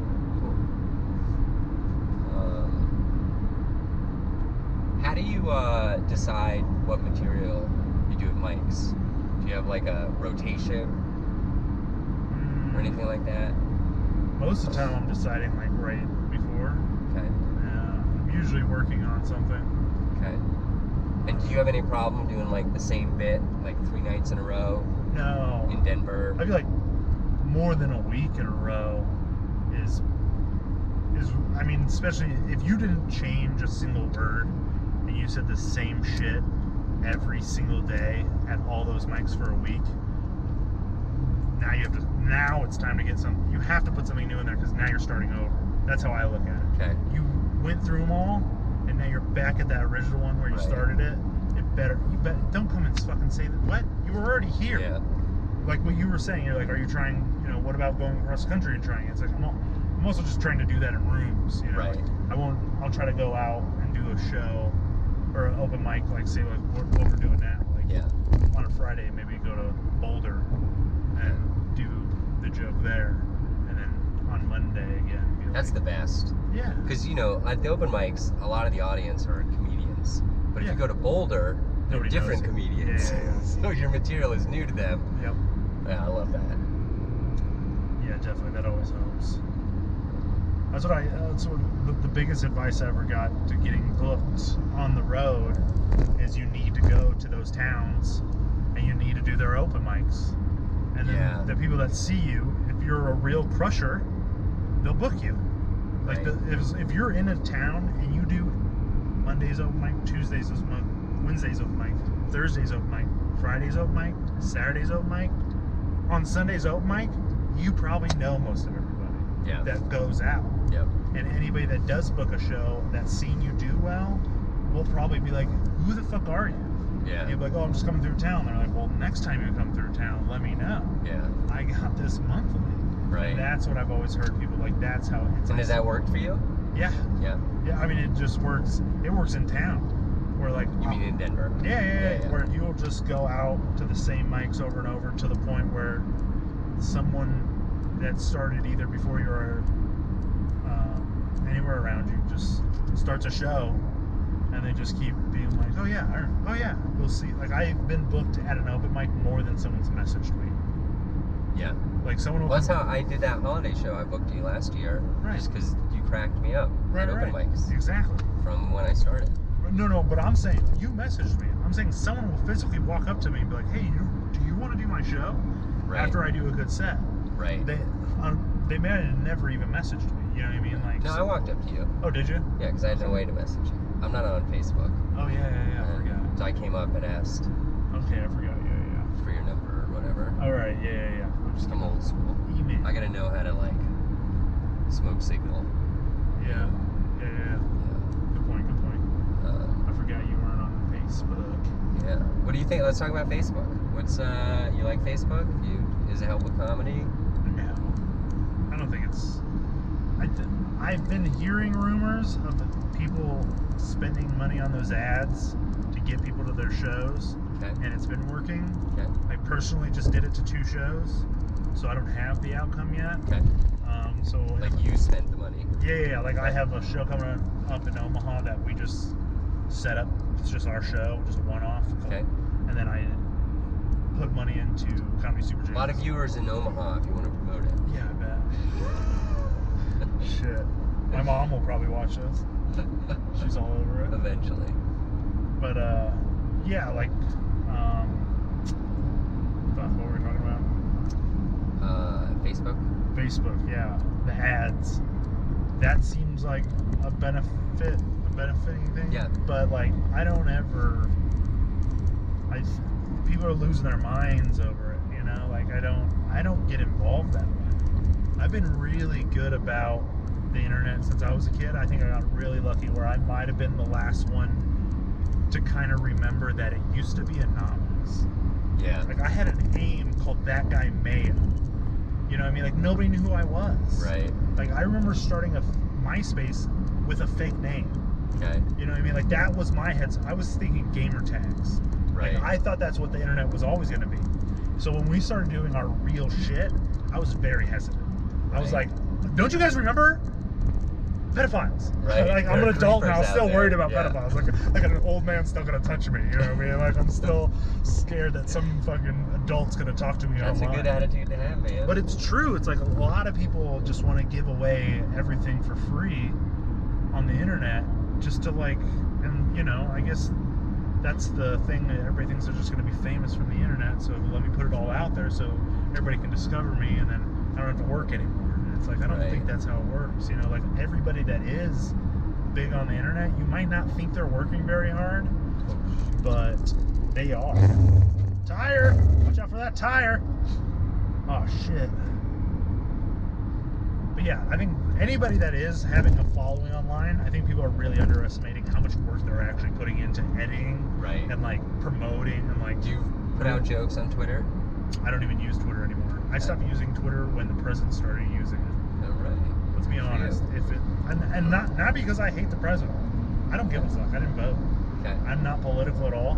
But something's not cool anymore when the president uses it, right? Yeah. So I was just ahead of the curve. I know it's not cool. I gave it up immediately.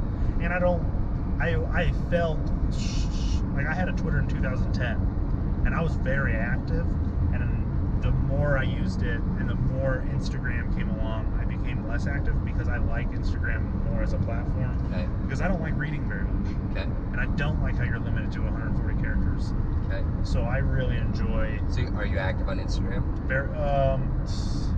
I'm active in my stories. Okay. I maybe have like 60 posts total. I don't know if that's a lot or a little. But Very little. Very little. People are thousands. Okay. People usually, like a normal person would have over hundreds of posts. You know, it's just like a regular Facebook. It's where, God, you don't even use Facebook. Yeah. You don't I mean, use any social media? I know what that stuff is. I mean, but did you ever have one? Never Facebook. Never ever. Never been on Instagram. You had a MySpace? No MySpace, no Friendster. They came and I had a very similar attitude to you, that like the internet's supposed to be secret. You shouldn't share like personal shit. Yeah. That's like that was the rule. I thought we all knew it. Yeah. No. I have been on Twitter. Oh, you haven't? Yeah. Okay. So like I'm more familiar with how you use Twitter, but like you know like there are movies about people using Facebook. Right. Like the same way like You've Got Mail was about like AOL Mail. Right. You know, right. I see it in TV shows and stuff. Yeah, it's a little different though because you're not experiencing it and you can't feel what is happening. It's weird because you can feel the ads and then you can see someone post the ads and then you can also see when people argue and how people. It's like such a weird dynamic. I definitely hear people complain about how it makes them unhappy. Yeah. And that makes sense to me. Like, I mean, I grew up with Keeping Up with the Joneses. Right, you know, right, like right. that was just like a thing. Like you can't always want what everybody else has. Yeah, 100%. And you can totally see how this is like a way to make people feel bad about themselves. Right, And right. maybe that's not the primary goal, but it's definitely an outcome, because all you're ever doing is hearing other people essentially brag. So it's set up that way to keep you involved, right? So like now that we're further along, I've actually watched and kind of really dug deep into like Facebook and social media, because I'm not one of those people that I actually enjoy it a lot, Okay. because I don't read anybody's stuff. Okay. If you this is the saddest part, if you friend request me and when I go to confirm it, I can't just press confirm because then you disappear. I have to go personally into your profile. I have to go into your deep profile and then I can still confirm from there. Okay. But when I confirm from there, you don't disappear. And now I can go into your settings for me and I Okay. unfollow you. I unfollow everybody Okay. immediately Got it. because it's my Facebook, Okay. not yours. You don't want. I don't want your shit. Yeah. If I Okay. want to see your shit, I'll go to your page. Okay. You know what I mean? Like Yep. that's how I look at it. So I kind of got lucky and just started. And I doing do that occasionally. Like there'll be a comedy show or something. Mhm. Like Boulder Comedy Show is a good example. Right. Like if you go to bouldercomedyshow.com, it redirects to their Facebook page. Right, of course. And if I want to see who's going to be on, or You got to be there. make sure there's a Right, or right. find the link to buy tickets, like I will go to that. Right. But I'm going out of my way to go to it. It's not So passive. that's what I mean. Yeah. So am I. So I have to do little extra things to make sure that my Facebook is set up so I have to go out of the way to see these things. And I think everybody else is just letting the door open. Right. They're just letting it come in. Every person that friend requests them, they're now looking at their shit. Now, do you get like zillions of Friend requests? messages No. from people who want to be on your show? No. I don't get any. Okay. People aren't even sure. That's what I like People about don't know. People that aren't you even run sure if that I'm show? running. Yeah, Okay. they're not even sure if I'm really part of it. So that's what Okay. I like about it. I have had a show on 5280 Comedy where people have messaged me, and it is, I don't know. They're just like, it's just it always seems like a mass message, because that's what it is. You're just trying to get on shows. So it's like, obviously, you insert my name here. Hi, I'm from here. This is my video. Can I be on your show this day? So it's like, I don't know. That's why it made me stop sending anything to anybody, because I was like, I don't like this. Huh. I don't like receiving this as a booker. So you don't use it to book gigs? No, Interesting. Okay. no. I'm never. People will message me to get to Yeah. book me, but Oh, that's just I because see. they don't have Okay. my cell phone number. Okay. You know what I mean? So Yeah. I have been trying to give people like when I met Mike Stanley, it was the first time I had the thought of that, and we were friends on Facebook.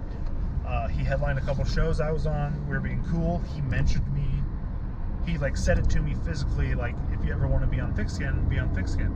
So I asked him for his phone number, and then I got his phone, and then I asked to be on Thick Skin, and I'm on. And I think that's a more organic, healthier way to do it than Yeah. just sending mass emails or Facebook messages to people that you've never met.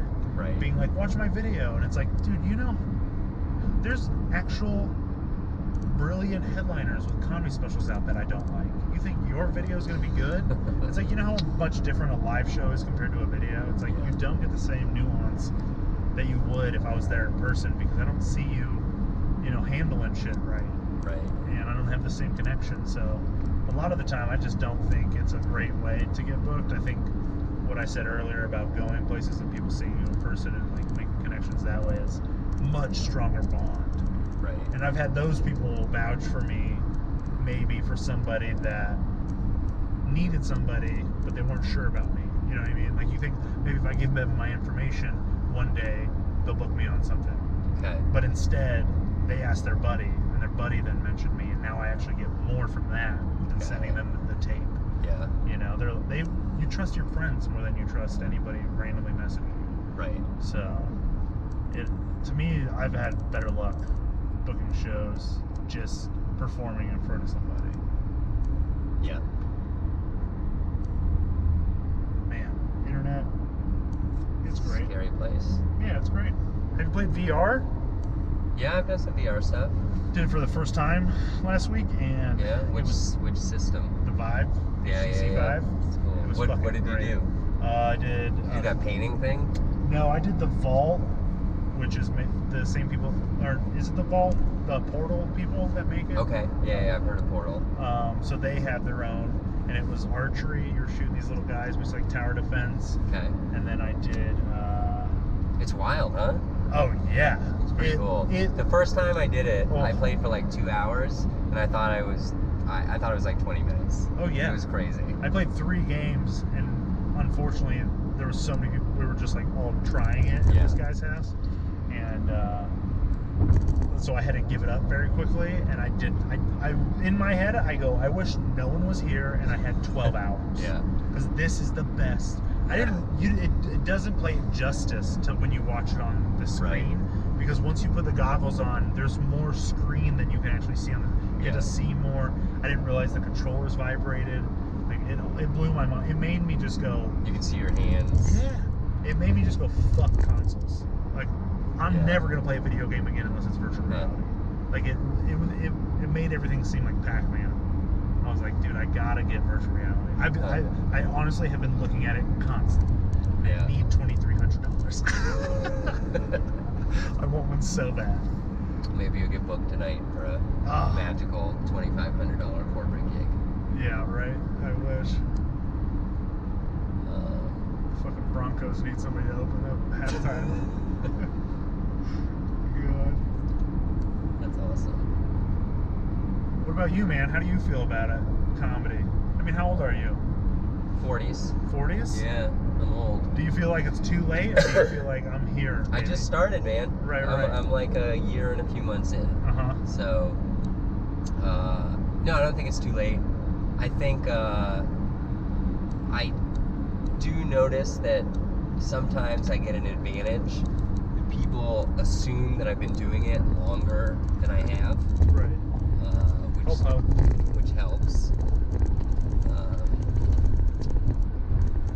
And I think I also have an advantage in that I have like so much life experience and so many stories. Right. Like, so that's good. And I have, like a different kind of, I don't know if work ethic is the right word, but just like, no, you like what I would call work harder. Study skills, and just like I have like, yeah. I don't know, like I keep spreadsheets about stuff, and when I was 22 I could never make a spreadsheet, but right. I've been in offices for a long time.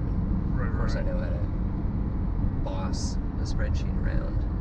Yeah. And get Neil to my will. So that's all good. There's definitely disadvantages, like tonight, for example. I would love to go to Lion's Lair, but I would also hate to go to Lion's Lair because I don't want to go to bed at 1:30, 1:45 in the morning. That is just like, that's not my cup of tea anymore. Yeah, definitely. Like literally, I'd rather have a cup of tea at home. Right. Yeah. Super boring style. I feel you. Yeah, I've laid off.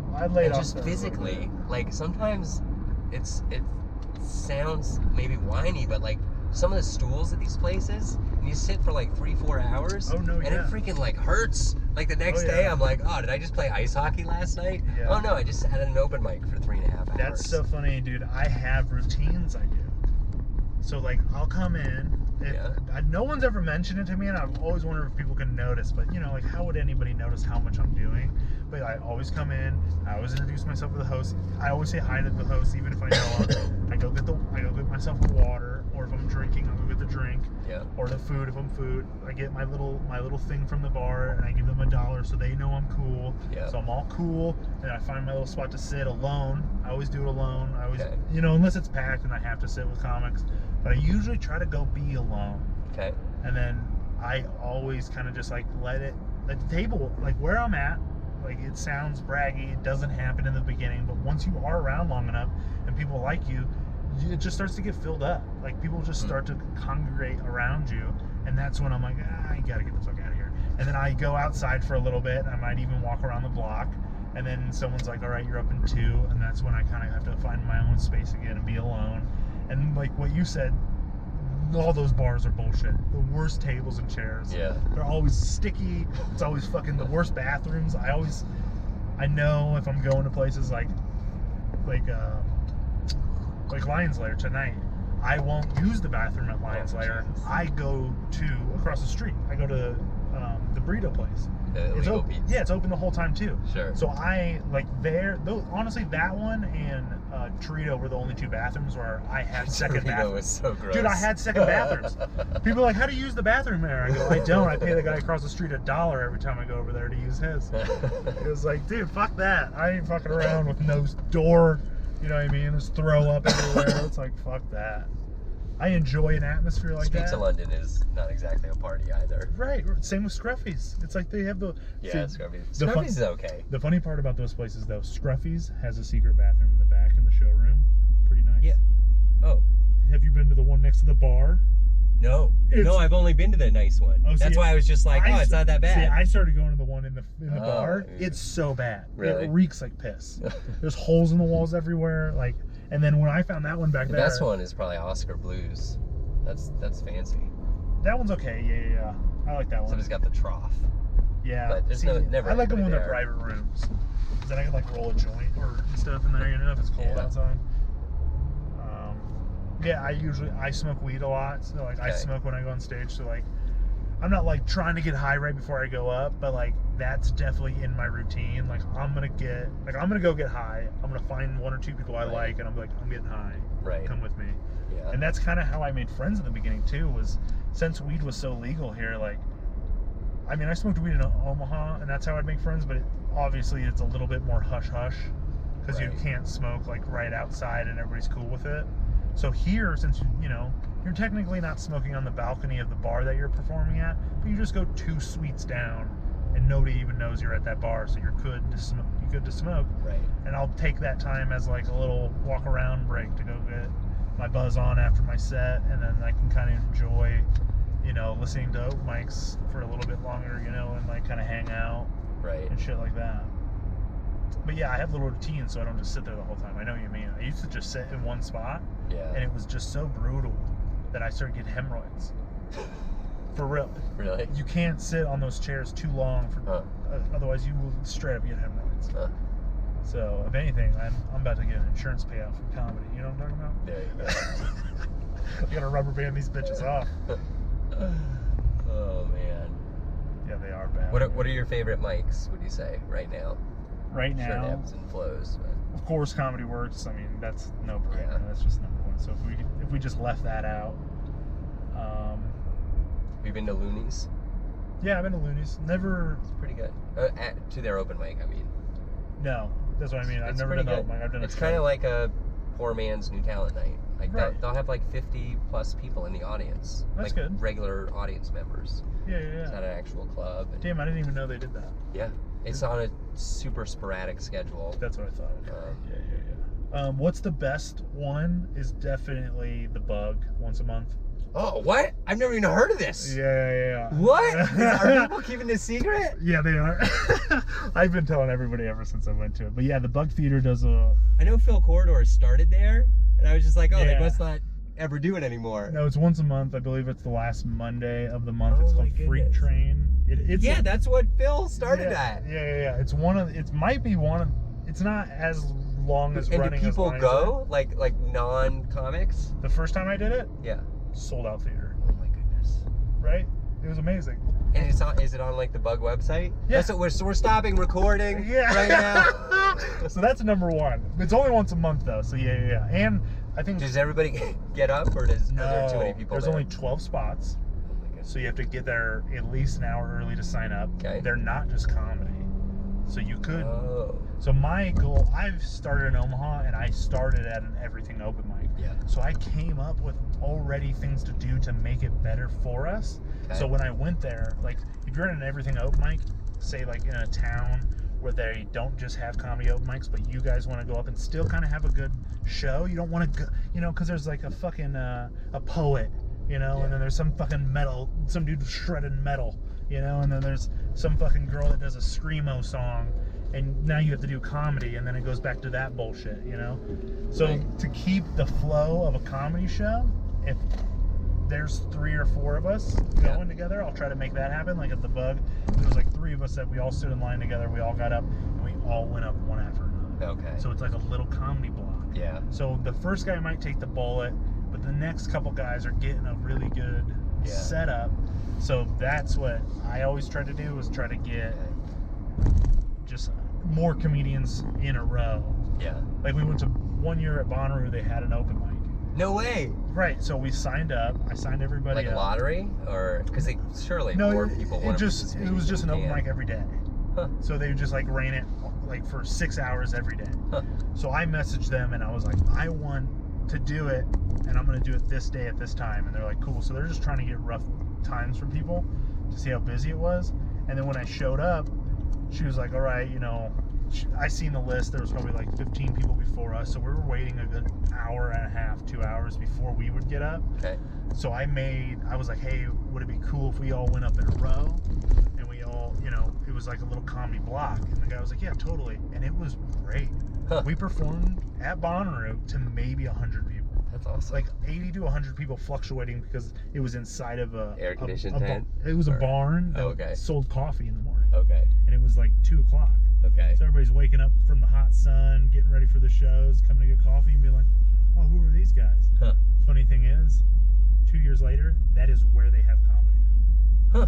So I'm not saying it was us, but I'm just saying, like, someone definitely switched it till they were like, this would be a better environment than actually having a giant comedy tent. That's great, dude. Yeah. That's awesome. All right, so we're almost here. We're gonna stop recording in a second here. We're in downtown Fort Collins. Fort Collins, Jefferson Street, rolling hard. So just a quick reminder, my goal when I go in to the mic tonight is to get a laugh before I say a word. And I'm getting a laugh on an act out. I'm getting a laugh on an act out. So damn, baby. This has been Nic Dean.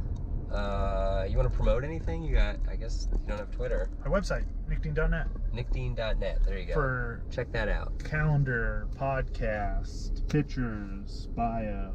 Awesome. What's your podcast? Gang Dean. Gang Dean. Like gang. Like Dean Green. Yeah, got it. But Dean. Awesome. I only have like 5 episodes, 4 episodes. All right. I'm trying to be consistent, but I'm not at all. All right. All right, we'll catch you on the flip side. Thanks, everybody. Holy cow, we're back! Oh, Mike, baby. We did it! Hodi's. Fort Collins. Had some good food.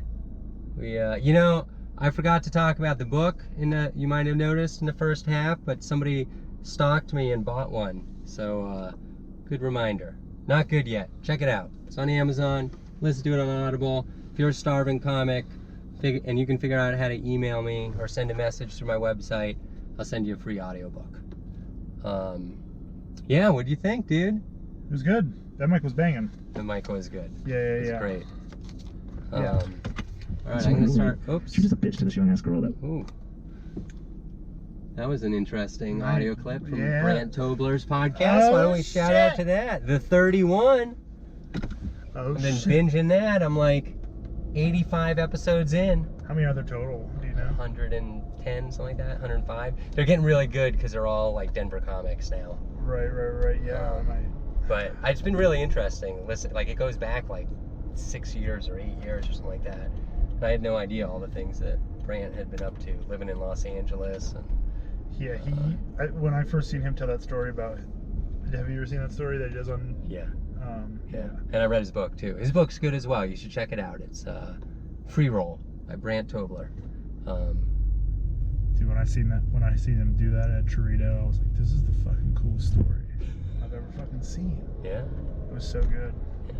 He did it on Comedy Central. Yeah. Got that TV credit. I got to see it before that. Oh yeah? Oh, dude, good. It was crazy. Cool. I seen him and I knew the story, and then I seen he got on and I was like, oh shit. And then I watched it and I was like, oh shit, this is the story.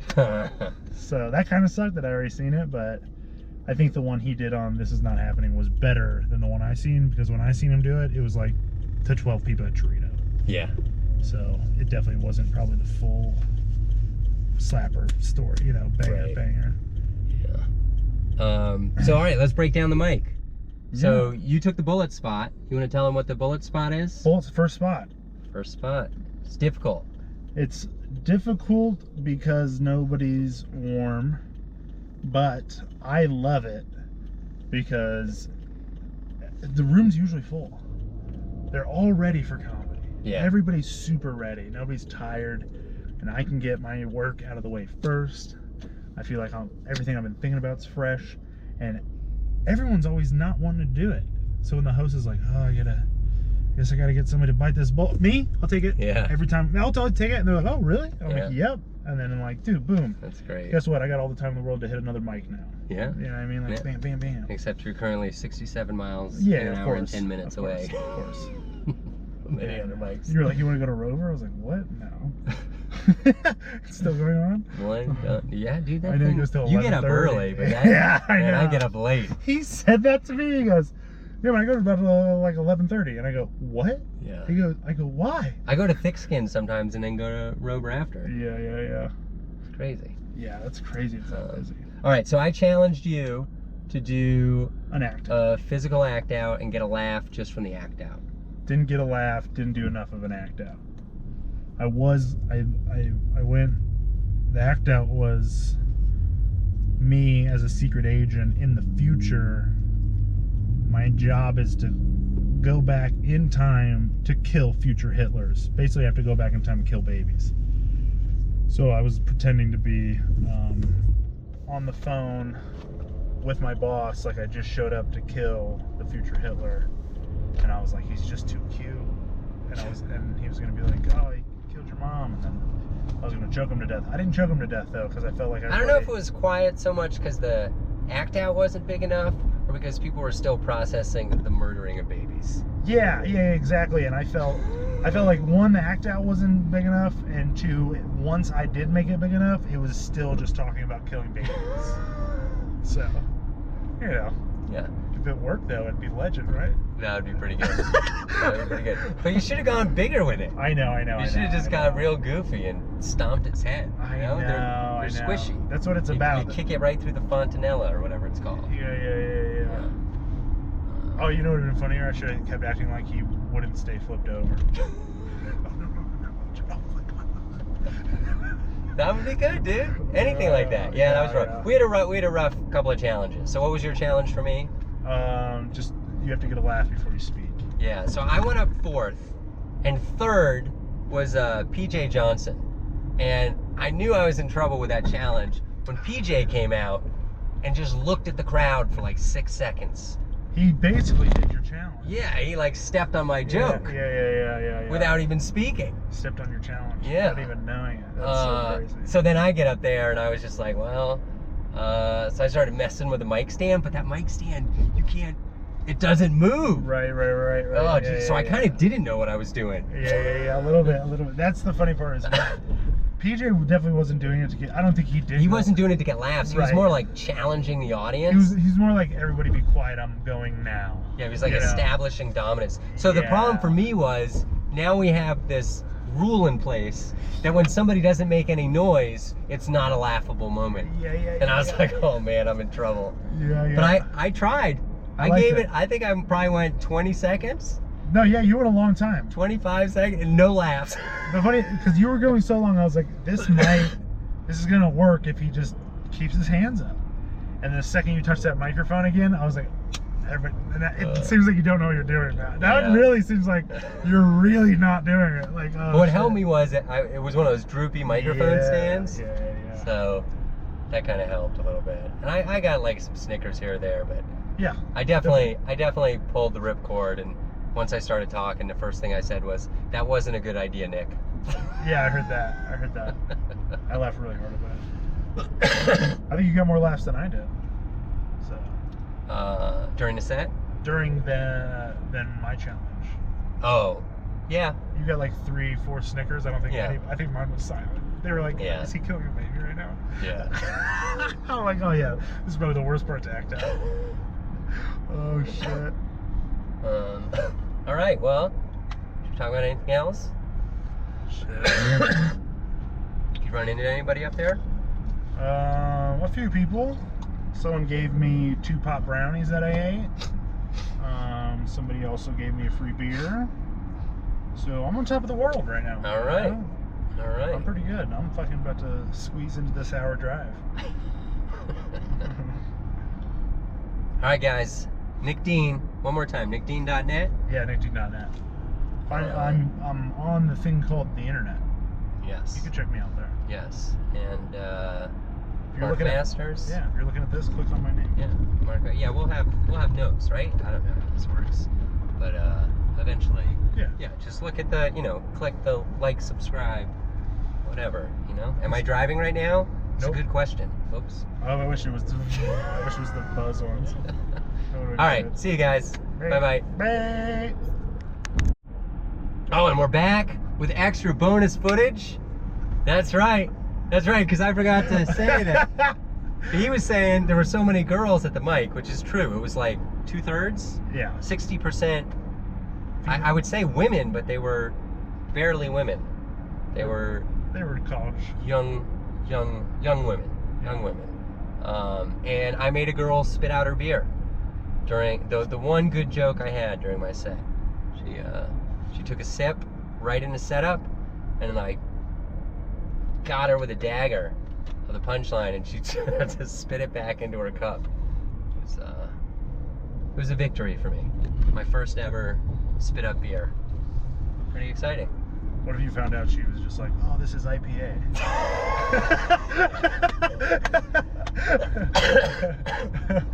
This is not the beer I ordered. Yeah. Is that a roofie I detect? Oh, what is that? Tastes like drugs. I totally had. I'll do this story. Okay. I had right when I first started comedy, you start recording all your sets, right? Yeah. Recording all my sets, but I'm not listening to any of them because I know I'm bad. And I can't, it's so hard to listen to, I can't. And I finally do good one night, and I'm like, hell yeah, I'm gonna listen to this set. It's gonna be so good. It's got a bunch of stars next to it. And then when I go listen to it, I would leave my phone on the table amongst the people while I was on stage. Now I keep it in my pocket for this reason. I left the phone at the table, and I wasn't getting laughs. Someone was quietly making fun of me on stage, and he was making the whole crowd laugh. And the only person that couldn't hear him was me, and I had a video recording of it. I wish I still had it, but of course I deleted it out of anger. Right. But pretty funny, man. Pretty funny, man.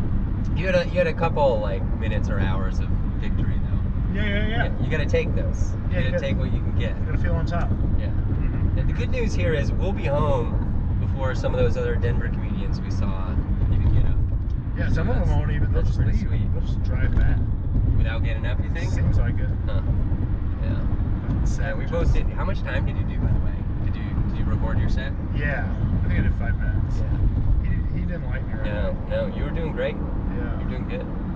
Yeah, that was a fun set. And you had a bunch of people come up to you too, which is nice. Yeah, that's kind of a good way to tell sometimes. It's like if people are coming up to you, you're like, oh, it must have been something worthy because, what the fuck, who's even giving it the time of day if it isn't, Right. Yeah. Someone's impressed. Yeah, I got to do 4.5 minutes, which is pretty sweet. Yeah, I didn't ask. Of course, half a minute was you're Nick's crazy challenge. I thought about. You seem scarred by it.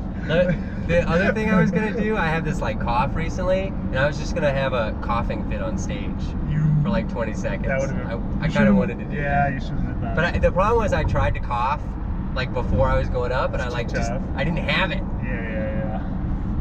Yeah, it's like the adrenaline's rushing and it like makes you not sick for 5 minutes. Yeah, exactly. yeah. Exactly. Definitely. So no more mics tonight for you? No, I'll probably go home. Okay. Yeah. So, I don't know. Yeah, 9:30. I would like to go to Irish. Yeah. But I don't know. I gotta work in the morning. I don't think Warren's there. Is he not? No, he's gone for Who's 2 the host? weeks. I don't know. But probably Phil, if I had to guess. I definitely. Give that a 50% chance. Yeah, Phil. Crazy Phil. He has a skin tag underneath his arm right here, and it looks like a third nipple. And we were at the pool, like the public pool, and he's showing us his third nipple, right? He's like, I got this fucking huge skin tag. And then he pulls out medical scissors. And he's like, did you guys want to help me cut it off? I was like, what? And everybody, I could tell right away, everybody started freaking out. And immediately I was like, all right, actually, Phil, this is the best place to do it.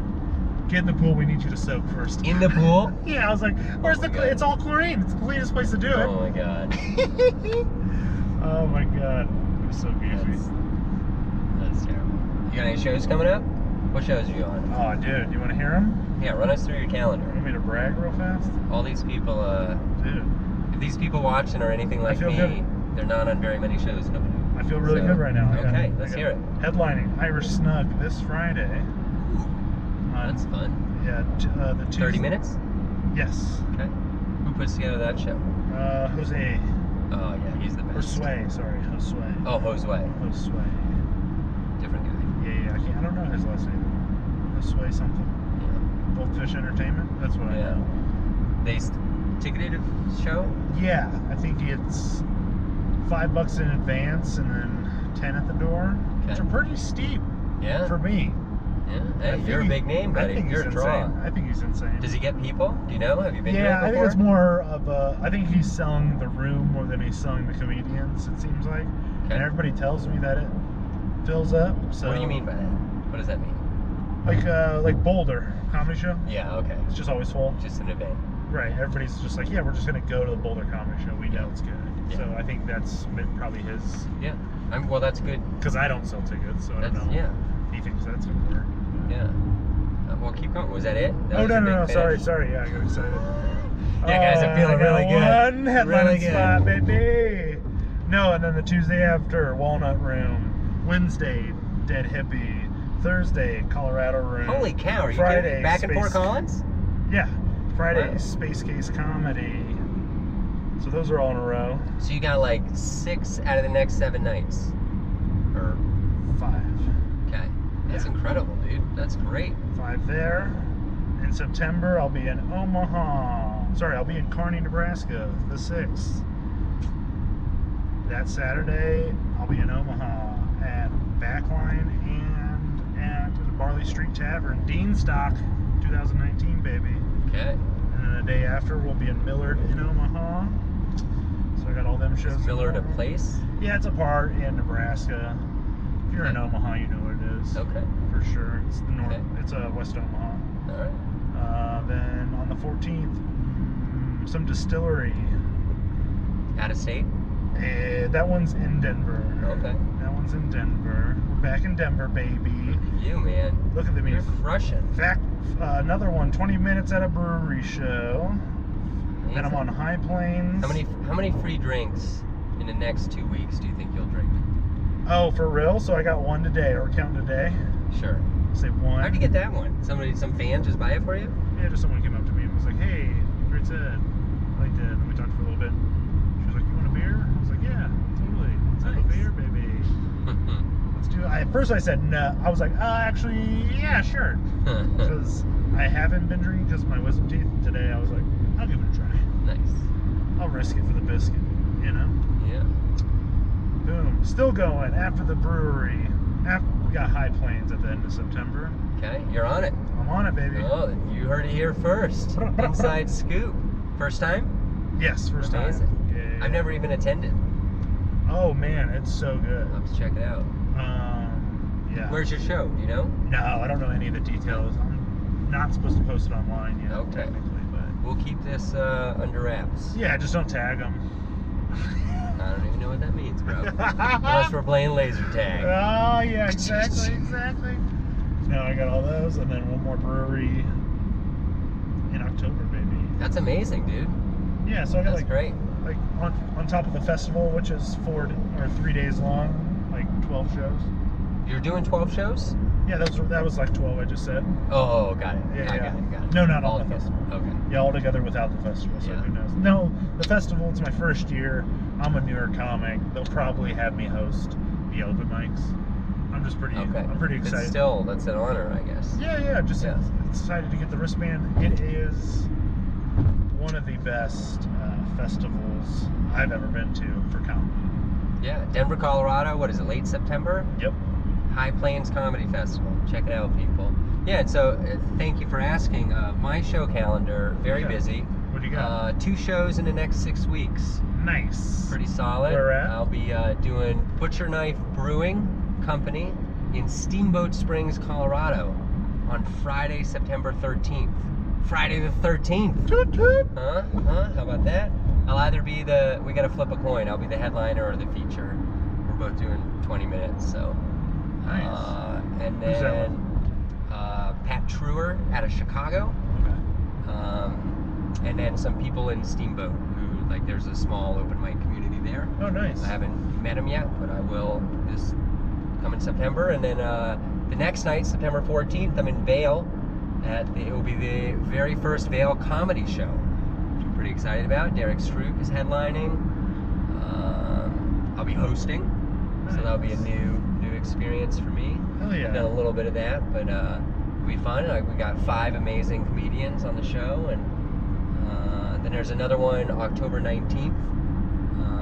So if you're a Denver comic and this comes out before then, see if you can find VailComedyShow.com and figure out how to pester the showrunner, which is me, and let me know that you're interested in doing some comedy up in Vail, and I'll pay you. You'll get paid, and you'll get some free beer. So. Oh yeah, beer's where it's at. Beer's pretty good. It's at a brewery right next to a dispensary, so should be a great show. Should be a good room. Hoping it's a new room if we can just. I'm gonna say 28. 28 free beers. 28 free beers? Yeah, I think so. Yeah. The writer says each comedian gets 2 free beers. On yours? Yeah. That's good. Yeah. 2 beers? That's a fun, especially at a brewery. You can pick one of their heavy ones. You know what I'm talking about? Yeah. Times 5 comedians. Plus, you can probably have my drink tickets. Cause I don't drink when I do comedy. Do you drink But them? I'll drink. Oh yeah. You do drugs? No. Pretty square. Ever? Pretty square. No weed ever? Yeah. Not once. Never. You've never ate an edible? Don't be sneaking me crab either. You've never had an edible? No. Oh, No. buddy. No. Why not? You're scared No. of losing control? It's not legal at the federal level. Just kidding. I was like, what? You're that law-abiding? What's the biggest law you've ever broken? Pretty much every law you can break in a car, I've broken. Okay. What's the fastest you've ever gone? Like you personally drove in the car? Oh, I don't know, 130 maybe. Whoa, really? 20. That's high, dude. Pretty much as fast as a car can go. Yeah, you governed it out. You went to the tip top. Yeah. That's fast. Yeah. Well, I blew up an engine once. That was pretty cool. No oil? Not cool, actually. or It was just like two? my most expensive possession. I was in my late 20s, What kind of car? maybe 30. It was a Volkswagen Passat. Okay. No, I'm gonna say late 20s. I'm driving to Florida from Colorado. Very tight turnaround time. I have to be there for a work thing in like 3 days. Okay. And first day, leave at like 5 in the morning, 11 a.m., middle of Kansas. Boom! Just like the craziest, loudest noise. The car kind of jolts, and then just everything goes zzz, Right. and I just like coast off the side Right. into the shoulder, and I'm just like, what the heck just happened? I have no idea. The car won't start. I blew a timing belt. Oh yeah. I was at like 95,000 miles, something like that, and I had a warranty for 100,000. Oh, So it was like a $6,000 repair or whatever. So I don't know. It was I got AAA. I got towed to a place. It was a weekend, so they weren't open. I tried to buy a car that I could tow my car with. Right. Just like your cheapest car. Do you have a car for like $1,000 or $1,500? I'll buy it from you. Right. And they were like, we don't have. We just like lent one to our cousin or whatever. Would have been perfect. Right. So I ended up renting a U-Haul. Right. And then getting the U-Haul But attachment. they don't have any small U-Hauls. So I get like a 16-footer Right. with a tow attachment Right. that you like drive the car onto. Empty. And empty. Yeah, my car is full of crap. You could have fit the car in the truck. So I'm not that great a driver, and driving like it's 16 feet plus another 10 feet. It's basically like a big rig. Right. So like every time I had to get gas, it was a nightmare, total nightmare. Oh, man. The worst part was I'm finally feeling good. I get this U-Haul, I got the car on it, I'm back on track. If I drive like through the night for 2 days, I can make it in time. Right. Pull onto the highway, 30 miles an hour, 40 miles an hour, 50 miles an hour, 54 miles per hour, 54 miles per hour. Will this thing not go faster than 54? It's got a governor in it. Yeah. All my calculations were based on like 75, 80 miles per hour. And I've got like 30 hours of driving ahead of me. Oh my gosh. Such a nightmare. That's so brutal. Yeah. That's gnarly. But Volkswagen fixed it. Nice of them. Yeah. That's good. Yeah, I kind of like conned some South Florida dealer who pretty much figured the car was going to die pretty soon anyway, so I'd probably buy a car from them. But at that point, I decided I'm never getting a Volkswagen again. You're screwed. I should say, I did mean to say this earlier, I want to congratulate the very car, our filming studio, since the last episode, which was 2 weeks ago, that we filmed. 200,000. We passed 200,000 miles. I seen that when I got in. That's an accomplishment. First time I've ever done it. I'm excited. We're going to 300 in this baby. How many? We're doing it. What'd you get it at? 90. That's pretty good. Yeah. That's so a lot. I put 110 on it. The guy put 90,000 miles on it in like 3 years. That's a lot. Yeah, he was like triple. He was like a traveling. He sold mountain bikes. Like he'd go to Arizona, New Mexico. How long have you He had said a this? lot of highway miles. It's a 2010. How long did it take you? And I want to say I bought it in 2013. So 6 years. 110,000. That's a lot. That is a lot. That doesn't make sense. Maybe I bought it in 2012. Still. 7 years. They say on average is 10. 10 Yeah, I definitely do. I go up to the mountains quite a bit. Do you? Snowboard, mountain bike. Do you kind of stuff. you go there and sport? I do. I haven't mountain biked as much as I used to. Because like a year and a half ago, You're from here? No, but I've lived here like 20 years. Oh yeah, I think So, but I screwed up like my neck or shoulder or something, and now I'm kind of like jittery on the mountain bike, which is scared.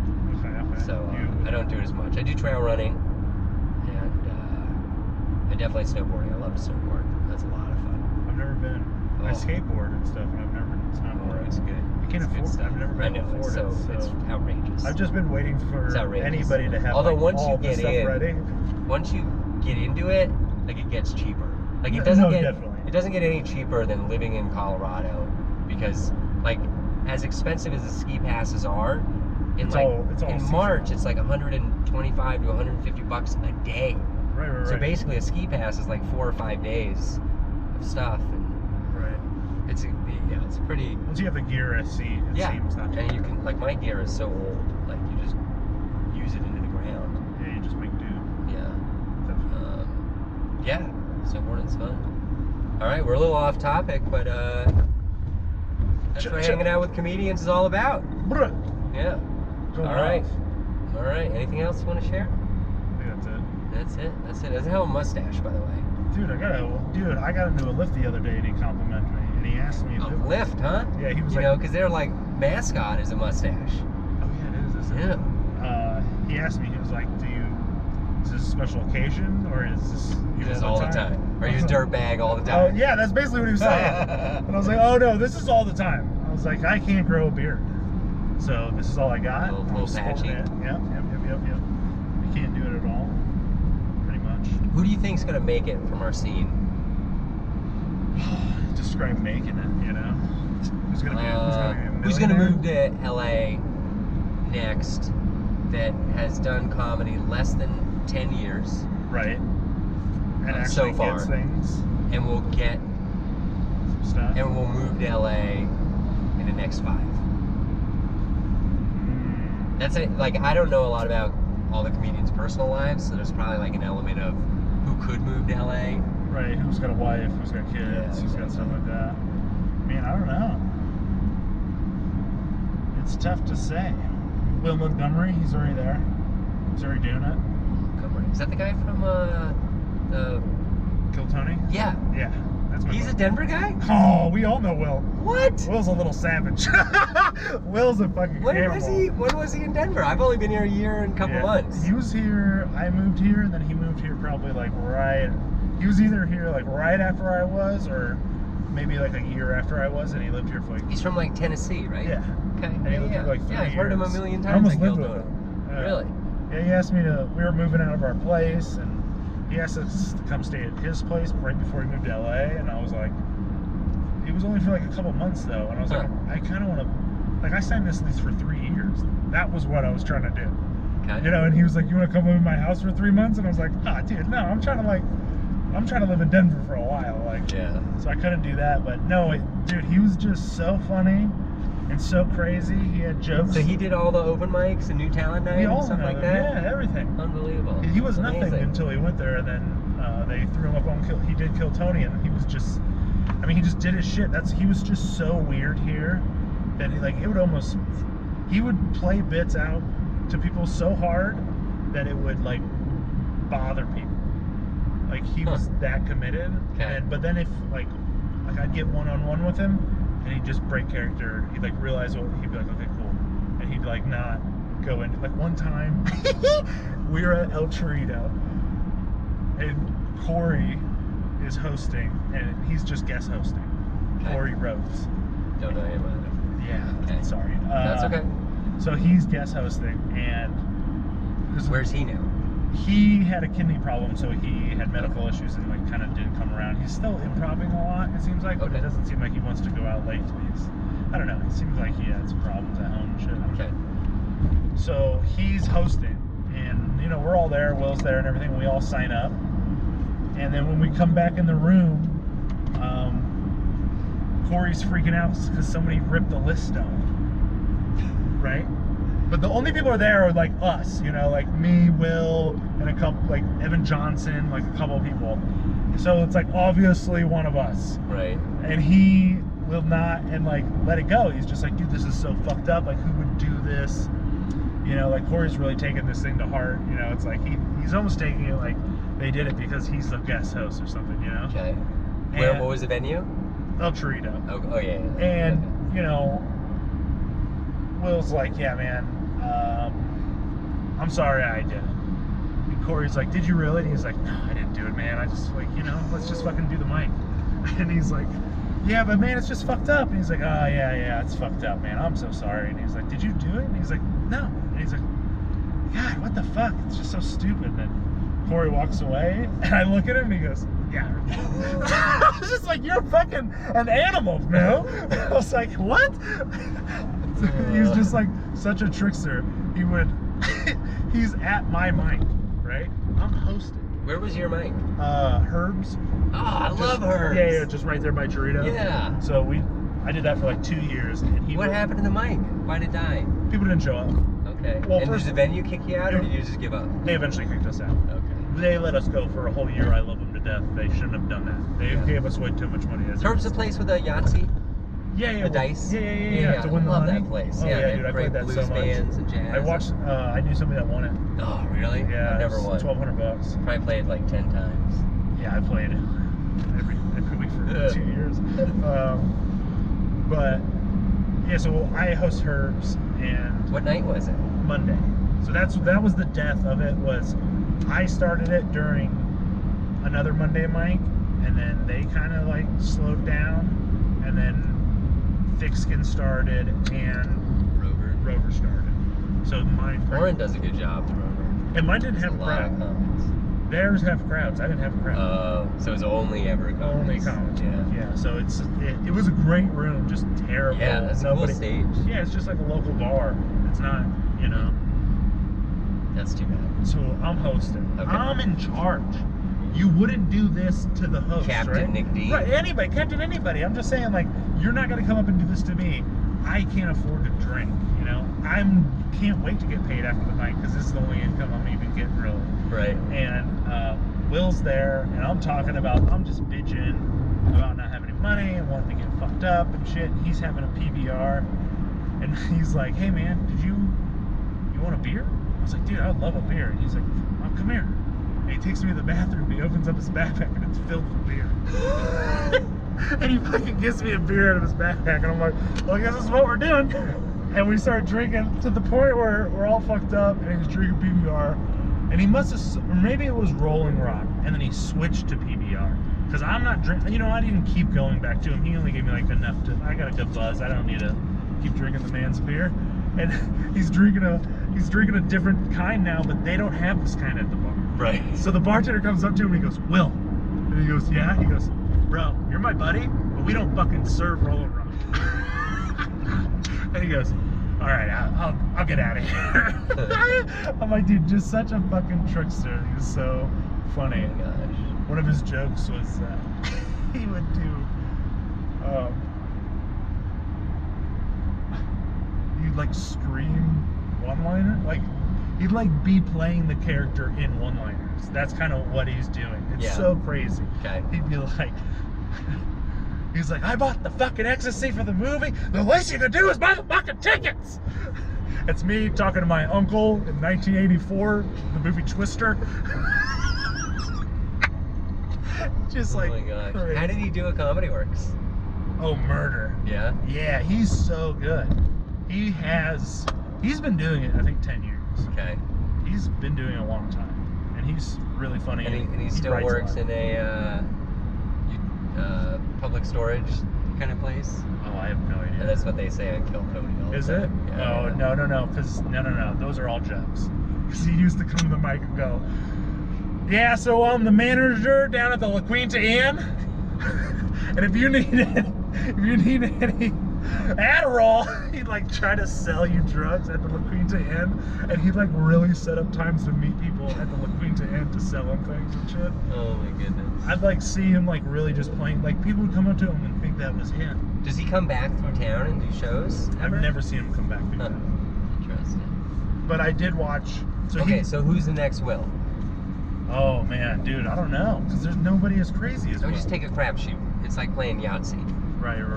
1 in 100 chance you're wrong, or 99 in 100 chance you're wrong, but 1 in 100 chance. Oh, not in LA, in New York, Harris Alterman, for sure. How do I not know who that is? Did he already move? He moved. That doesn't count. He just moved though. That's what I'm saying. Like what your scenario is, he just did it. Yeah, oh no, so my scenario is somebody in who 5 hasn't years. moved yet. Oh, in 5 somebody years. in the next, over the next few years. Sorry, who's gonna Yeah. move? I know, Yeah. that's so hard to pick out. Yeah, just, I mean, throw a dart at a board.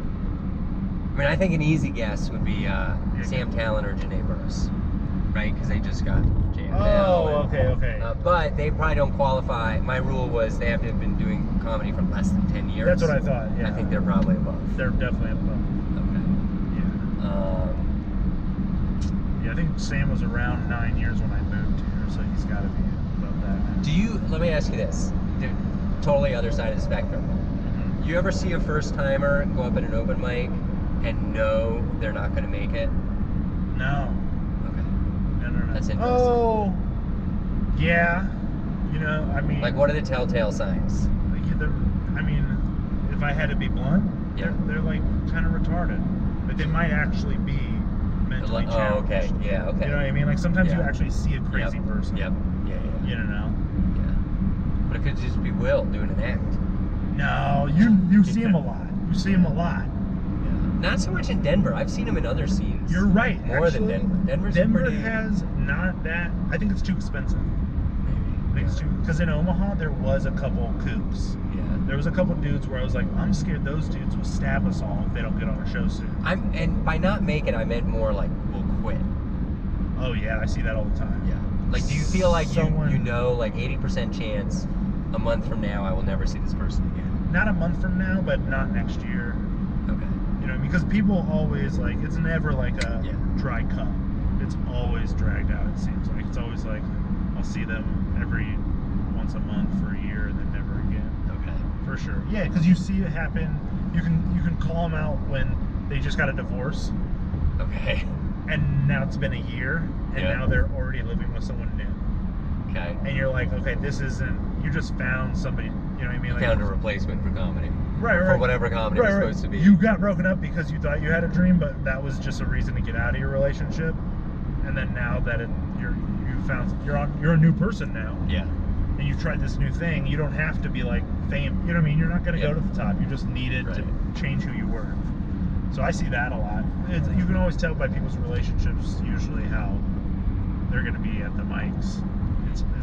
You can't tell how it's going to go, but you can tell Right. either they're going to go way more. Sometimes people break up and then don't go, you know what I mean? Skyrocket. They start really putting the Hours in. yeah, dude, because they got more time to do shit like that. Yeah, I feel like you can tell, like, part of it's seasonal. Like, if it's right after New Year's, Yep. you know, you got the bucket lister kind of people. Yep. just now there was a big influx because of the school just started. I swear to God. Like people moved, like college students came to town and they're going to Mike's? Yeah. Absolutely. When I hosted Rover last week, it was packed with kids I didn't know. And I was like, these kids have to be going to like college or something. Huh. That's interesting. Yeah. Yeah, I feel like there's also like a, I mean, not to be ageist or whatever, but you can kind of, unless they're super stubborn like me, the older people generally will show up for a little bit and then disappear. You can kind of tell. They can read this. Well, they can read what's going on quicker. Yeah. A young kid doesn't understand. He's got too many hopes and stuff. Or like, oh, I'm gonna make new friends. Are these people gonna be like, like, am I gonna do this? And like, someone of like an older age is like, oh, this is high school. You know what I mean? Like they can smell it out quick. Yeah. You know, and it's understandable. And you really have to be somebody that's willing to kind of play the game a little bit, and also not enough to still be happy. You know what I mean? You can't like jump into the scene and like be in everybody's shit. You can't write a book 6 months in. You can write a book. I'm just saying. Just like you see people that just like trying so hard to be everybody's friend and stuff, and it's like you need to let things happen naturally. Yeah. And the best example of that is I think Jeff Cohn. Okay. Like Jeff is like he everybody treated him like this weird older guy all the time, and now that he's been around for so many years and you know him personally, he's not weird. He's just another person like us. He's just older. Right. Like, you know what I mean? Like, so you're just like, yeah, he's doing great. Yeah, and he's crushing. Yeah. Exactly. So now he's actually being funny too, like a normal person would be. Right. So he's actually, and he knows it. Like I've said to him before, like, hey man, you know, good job and everything. Like, just like we said, that people around your age and shit don't have longevity in this usually. Right. In an open mic scene. Yeah. You know what I mean? You can be old and be a comedian. You just it's tough to start and actually like still be willing to put up with the tough chairs and all that shit. You know, all the bullshit. Yeah. It's hard, man. It's it's tough to think like, oh, is this really? And it's a lottery too. And then you have less time in the lottery technically. Yeah. So. Yeah, I mean, I could die any minute. Right. You don't know what it's like to be in your 40s. You probably just die in your 40s, right? Dude, I'm still like, I'm barely coming out of the feeling of invincibility. I'm right now, I'm just going, oh my God, I'm not going to feel invincible forever? This is going to suck. Oh, man. I wonder sometimes if I would be better off if I had started younger. And I don't know, I kind of am glad I didn't do this when I was younger. Yeah, I mean, well, what'd you do when you were younger? Like, was it fun? Was it worth it? I played hockey and snowboarded and mountain bike. And I mean, went to concerts all the time. Right. Yeah. I mean, just being younger, period, was worth it. That's the thing, like, I think the only thing that pushes anybody, like, as young as me to do and stick to it the whole time is because someone, like, all the older people I talked to, and, when I grew up, were like, stick to your dreams, like I said. And I was just like, oh shit, I need to get a dream and I need to stick to it now. Yeah. Because these people are sad. And then you're like, oh shit. So as long as, I mean, like I said, I didn't have the dream until I made it. So if you didn't have a dream of being an actual stand-up comedian, a super famous stand-up comedian your whole life, you're like fine with it coming at any time later in life. You could have easily lived. Do you think you'll do it until you die? Oh yeah. Yeah. I have different reasons. I am the perfect example of what they say fucked up. Okay. I had I got left alone a lot as a kid all the time. I was an only child. Like when I was 5, I'd just be like, I'd just wake up and nowhere to be home. Okay. And I'd just be like, what the fuck, like crazy shit like that. I had to move with my grandparents when I was 10 because my parents, like the bit tonight, I talked about when my brother died from SIDS. True. And then my parents shortly, of course, after that started just losing it. They couldn't handle it, because my mom felt blamed and she was there and shit. And So they lost this kid, and then my dad, and my dad was always into drugs. So on top of like, first you're trying to keep it together as someone that's doing drugs and your life is fine, and then something bad happens and now you're actually using the drugs to numb some pain. It seemed like maybe what happened. Maybe there's other crazy shit in his life that I didn't know about. Right. And but yeah, my fucking brother died, and then my dad started beating the shit out of my mom, and my mom started beating the shit out of my dad, and then I like would watch this all the time, and it was like, I gotta get the fuck out of here. Huh. And I was in a neighborhood that was only adults, which was crazy. Okay. So I didn't have any kid friends until I was about 11. Huh. That was the weirdest part that I didn't, like when I started getting older, it really blew my fucking mind how much further I was in life than everybody else already. Like I was not good in school. Right. I can cook, You I had can maturity. clean, I can do my dish. I did everything for myself before anything. I had a job at 14. I was out of the house at age 18. I was gone, you know. I was like, Yeah. fuck this is easy. Huh. And I always dreamt about not being in school and just being on my own all the time. Huh. I just wanted to, like, you know, make it for myself. And I've never, that's why I know comedy is going to be easier and I can do this forever, because once I got to this, I told myself I wanted to be living in Denver in that neighborhood doing comedy, and now I've been doing it for this time, and I'm like, this is the best, this is the happiest I've ever been in my life. Yeah. Like when you, like everybody else was a kid getting presents, it was terrible. Uh-huh. And now that I'm an adult doing it for myself, I feel like I'm a kid getting presents. Yeah. So at that point, it's like, this is just fucking all gravy to me. It doesn't feel like work at all, because when I was That's a kid, it was a awesome. lot of work. Yeah. So that's really like, anytime I would hear comics talk about their shitty lives, it was the first time I ever related to anybody. Huh. With my back, because every time I would talk to anybody outside of comedy beforehand, I would like start to get into stuff like this, and people would be like, what happened, dude? Are you alright? And I'm like, dude, I'm fine. Yeah. And I'm like, this didn't happen to you? You know what I mean? Like, This isn't normal? Yeah, I would come across a couple people that, you know, oh, my uncle touched me, or like Yeah. things like that would happen, but never like really like where they were using comedy as a relief. Right. Like I was almost telling them as I was like trying to tell the jokes about it. Right. And then it felt like, oh, I'm unloading this. And I'm like, dude, I already unloaded it, packed it again. Now I'm trying to sell it to you as a joke. It's like Right. that. As before I even knew what jokes were. Huh. Like that's how I get past everything. Yeah. So when I started hearing all these comics talk on, like podcasting really blew my mind. Like it was the first time I ever heard adults talk the way I thought. Because the adults I grew up around were like kind of religious and like, or maybe like kind of conservative.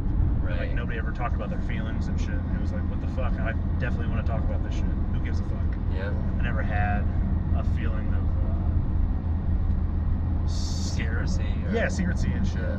My parents and shit, they weren't, nobody was really religious around me or put it on me. I didn't go to church until I was like 10. So the second, like around 10 or 12 when I did get out of that and was around my grandparents and like people did bring church up, I just remember being like, yeah, right.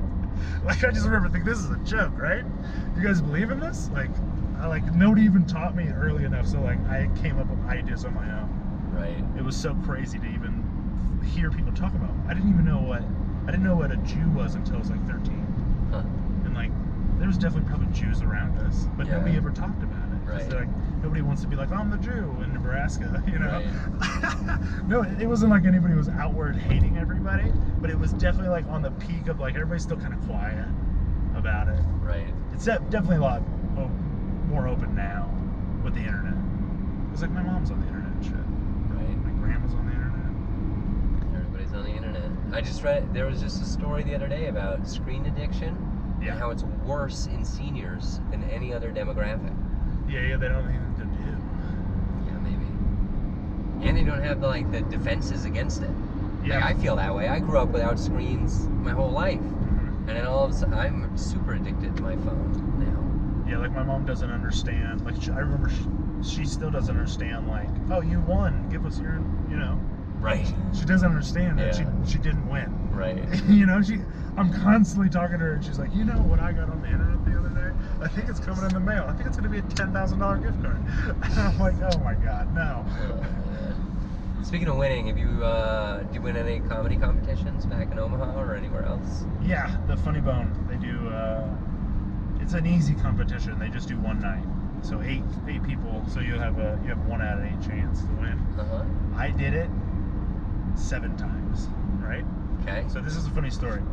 I'm doing comedy. So I started doing comedy. I'm probably into comedy like 6 months before I realized like there are other open mics. Okay. And then I finally learned about the contest at the club. And the contest goes on maybe every month, maybe every other month, maybe every 3 months. It kind of depends on their schedule. Okay. So I do and it's once a month though. So I do it 7 times. Okay. And lose every time for like Okay. a year, right? I do the contest for a whole year and lose. Okay. And then Are you getting better? Do you feel like you're I'm getting better, creeping up? but I'm Okay. losing there. Okay. I'm not doing good at the club, but I'm getting better. Okay. I did it so many times. They have a battle, like the winners of the winners competition. Like everybody that's ever won the competition is gonna be on this show. Okay. They put me on that one. So I don't say anything. I'm just like, Sure. fuck it, what if I win this one? Yeah. I win that one. So I start telling everybody that I've never won and I just beat all the winners. Yeah. Just to fucking brag, you know?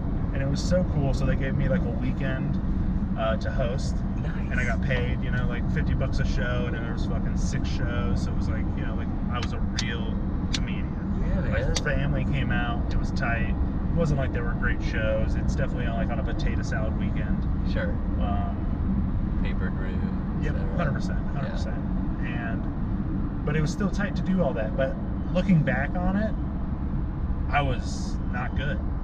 They've never had me back. Even when you won, or No. The set that I won with was good. Okay. It was just because what happened is you get 5 minutes, Okay. and I go up. I do a 1 minute opener, which is okay. I'm halfway through my 2 minute, maybe 2.5 minute mark, and some girl up front, her phone starts ringing. And I just went off on her. I just riffed it. And I'm just like, pick it up. And she's like, no. And I'm like, what is it, your boyfriend? Where are you at right now? And, you know, I'm just going in on her. And she's like, no. And she shuts that. And she's like, and so I'm making everybody laugh because of that. And I'm like, you know, this is a fucking contest, right? Like, you just fucked everything up.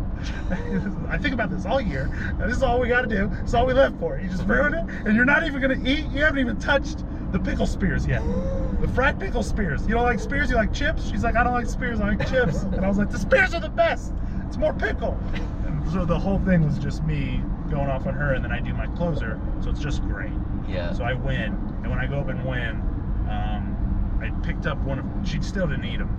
I ate it. Coolest thing I've ever done in my life. Nice. Yeah, right on stage. Nice. Yeah. I dipped it. Whole fucking fried pickle spear. It was delicious. Felt like victory. It was cold though, for sure.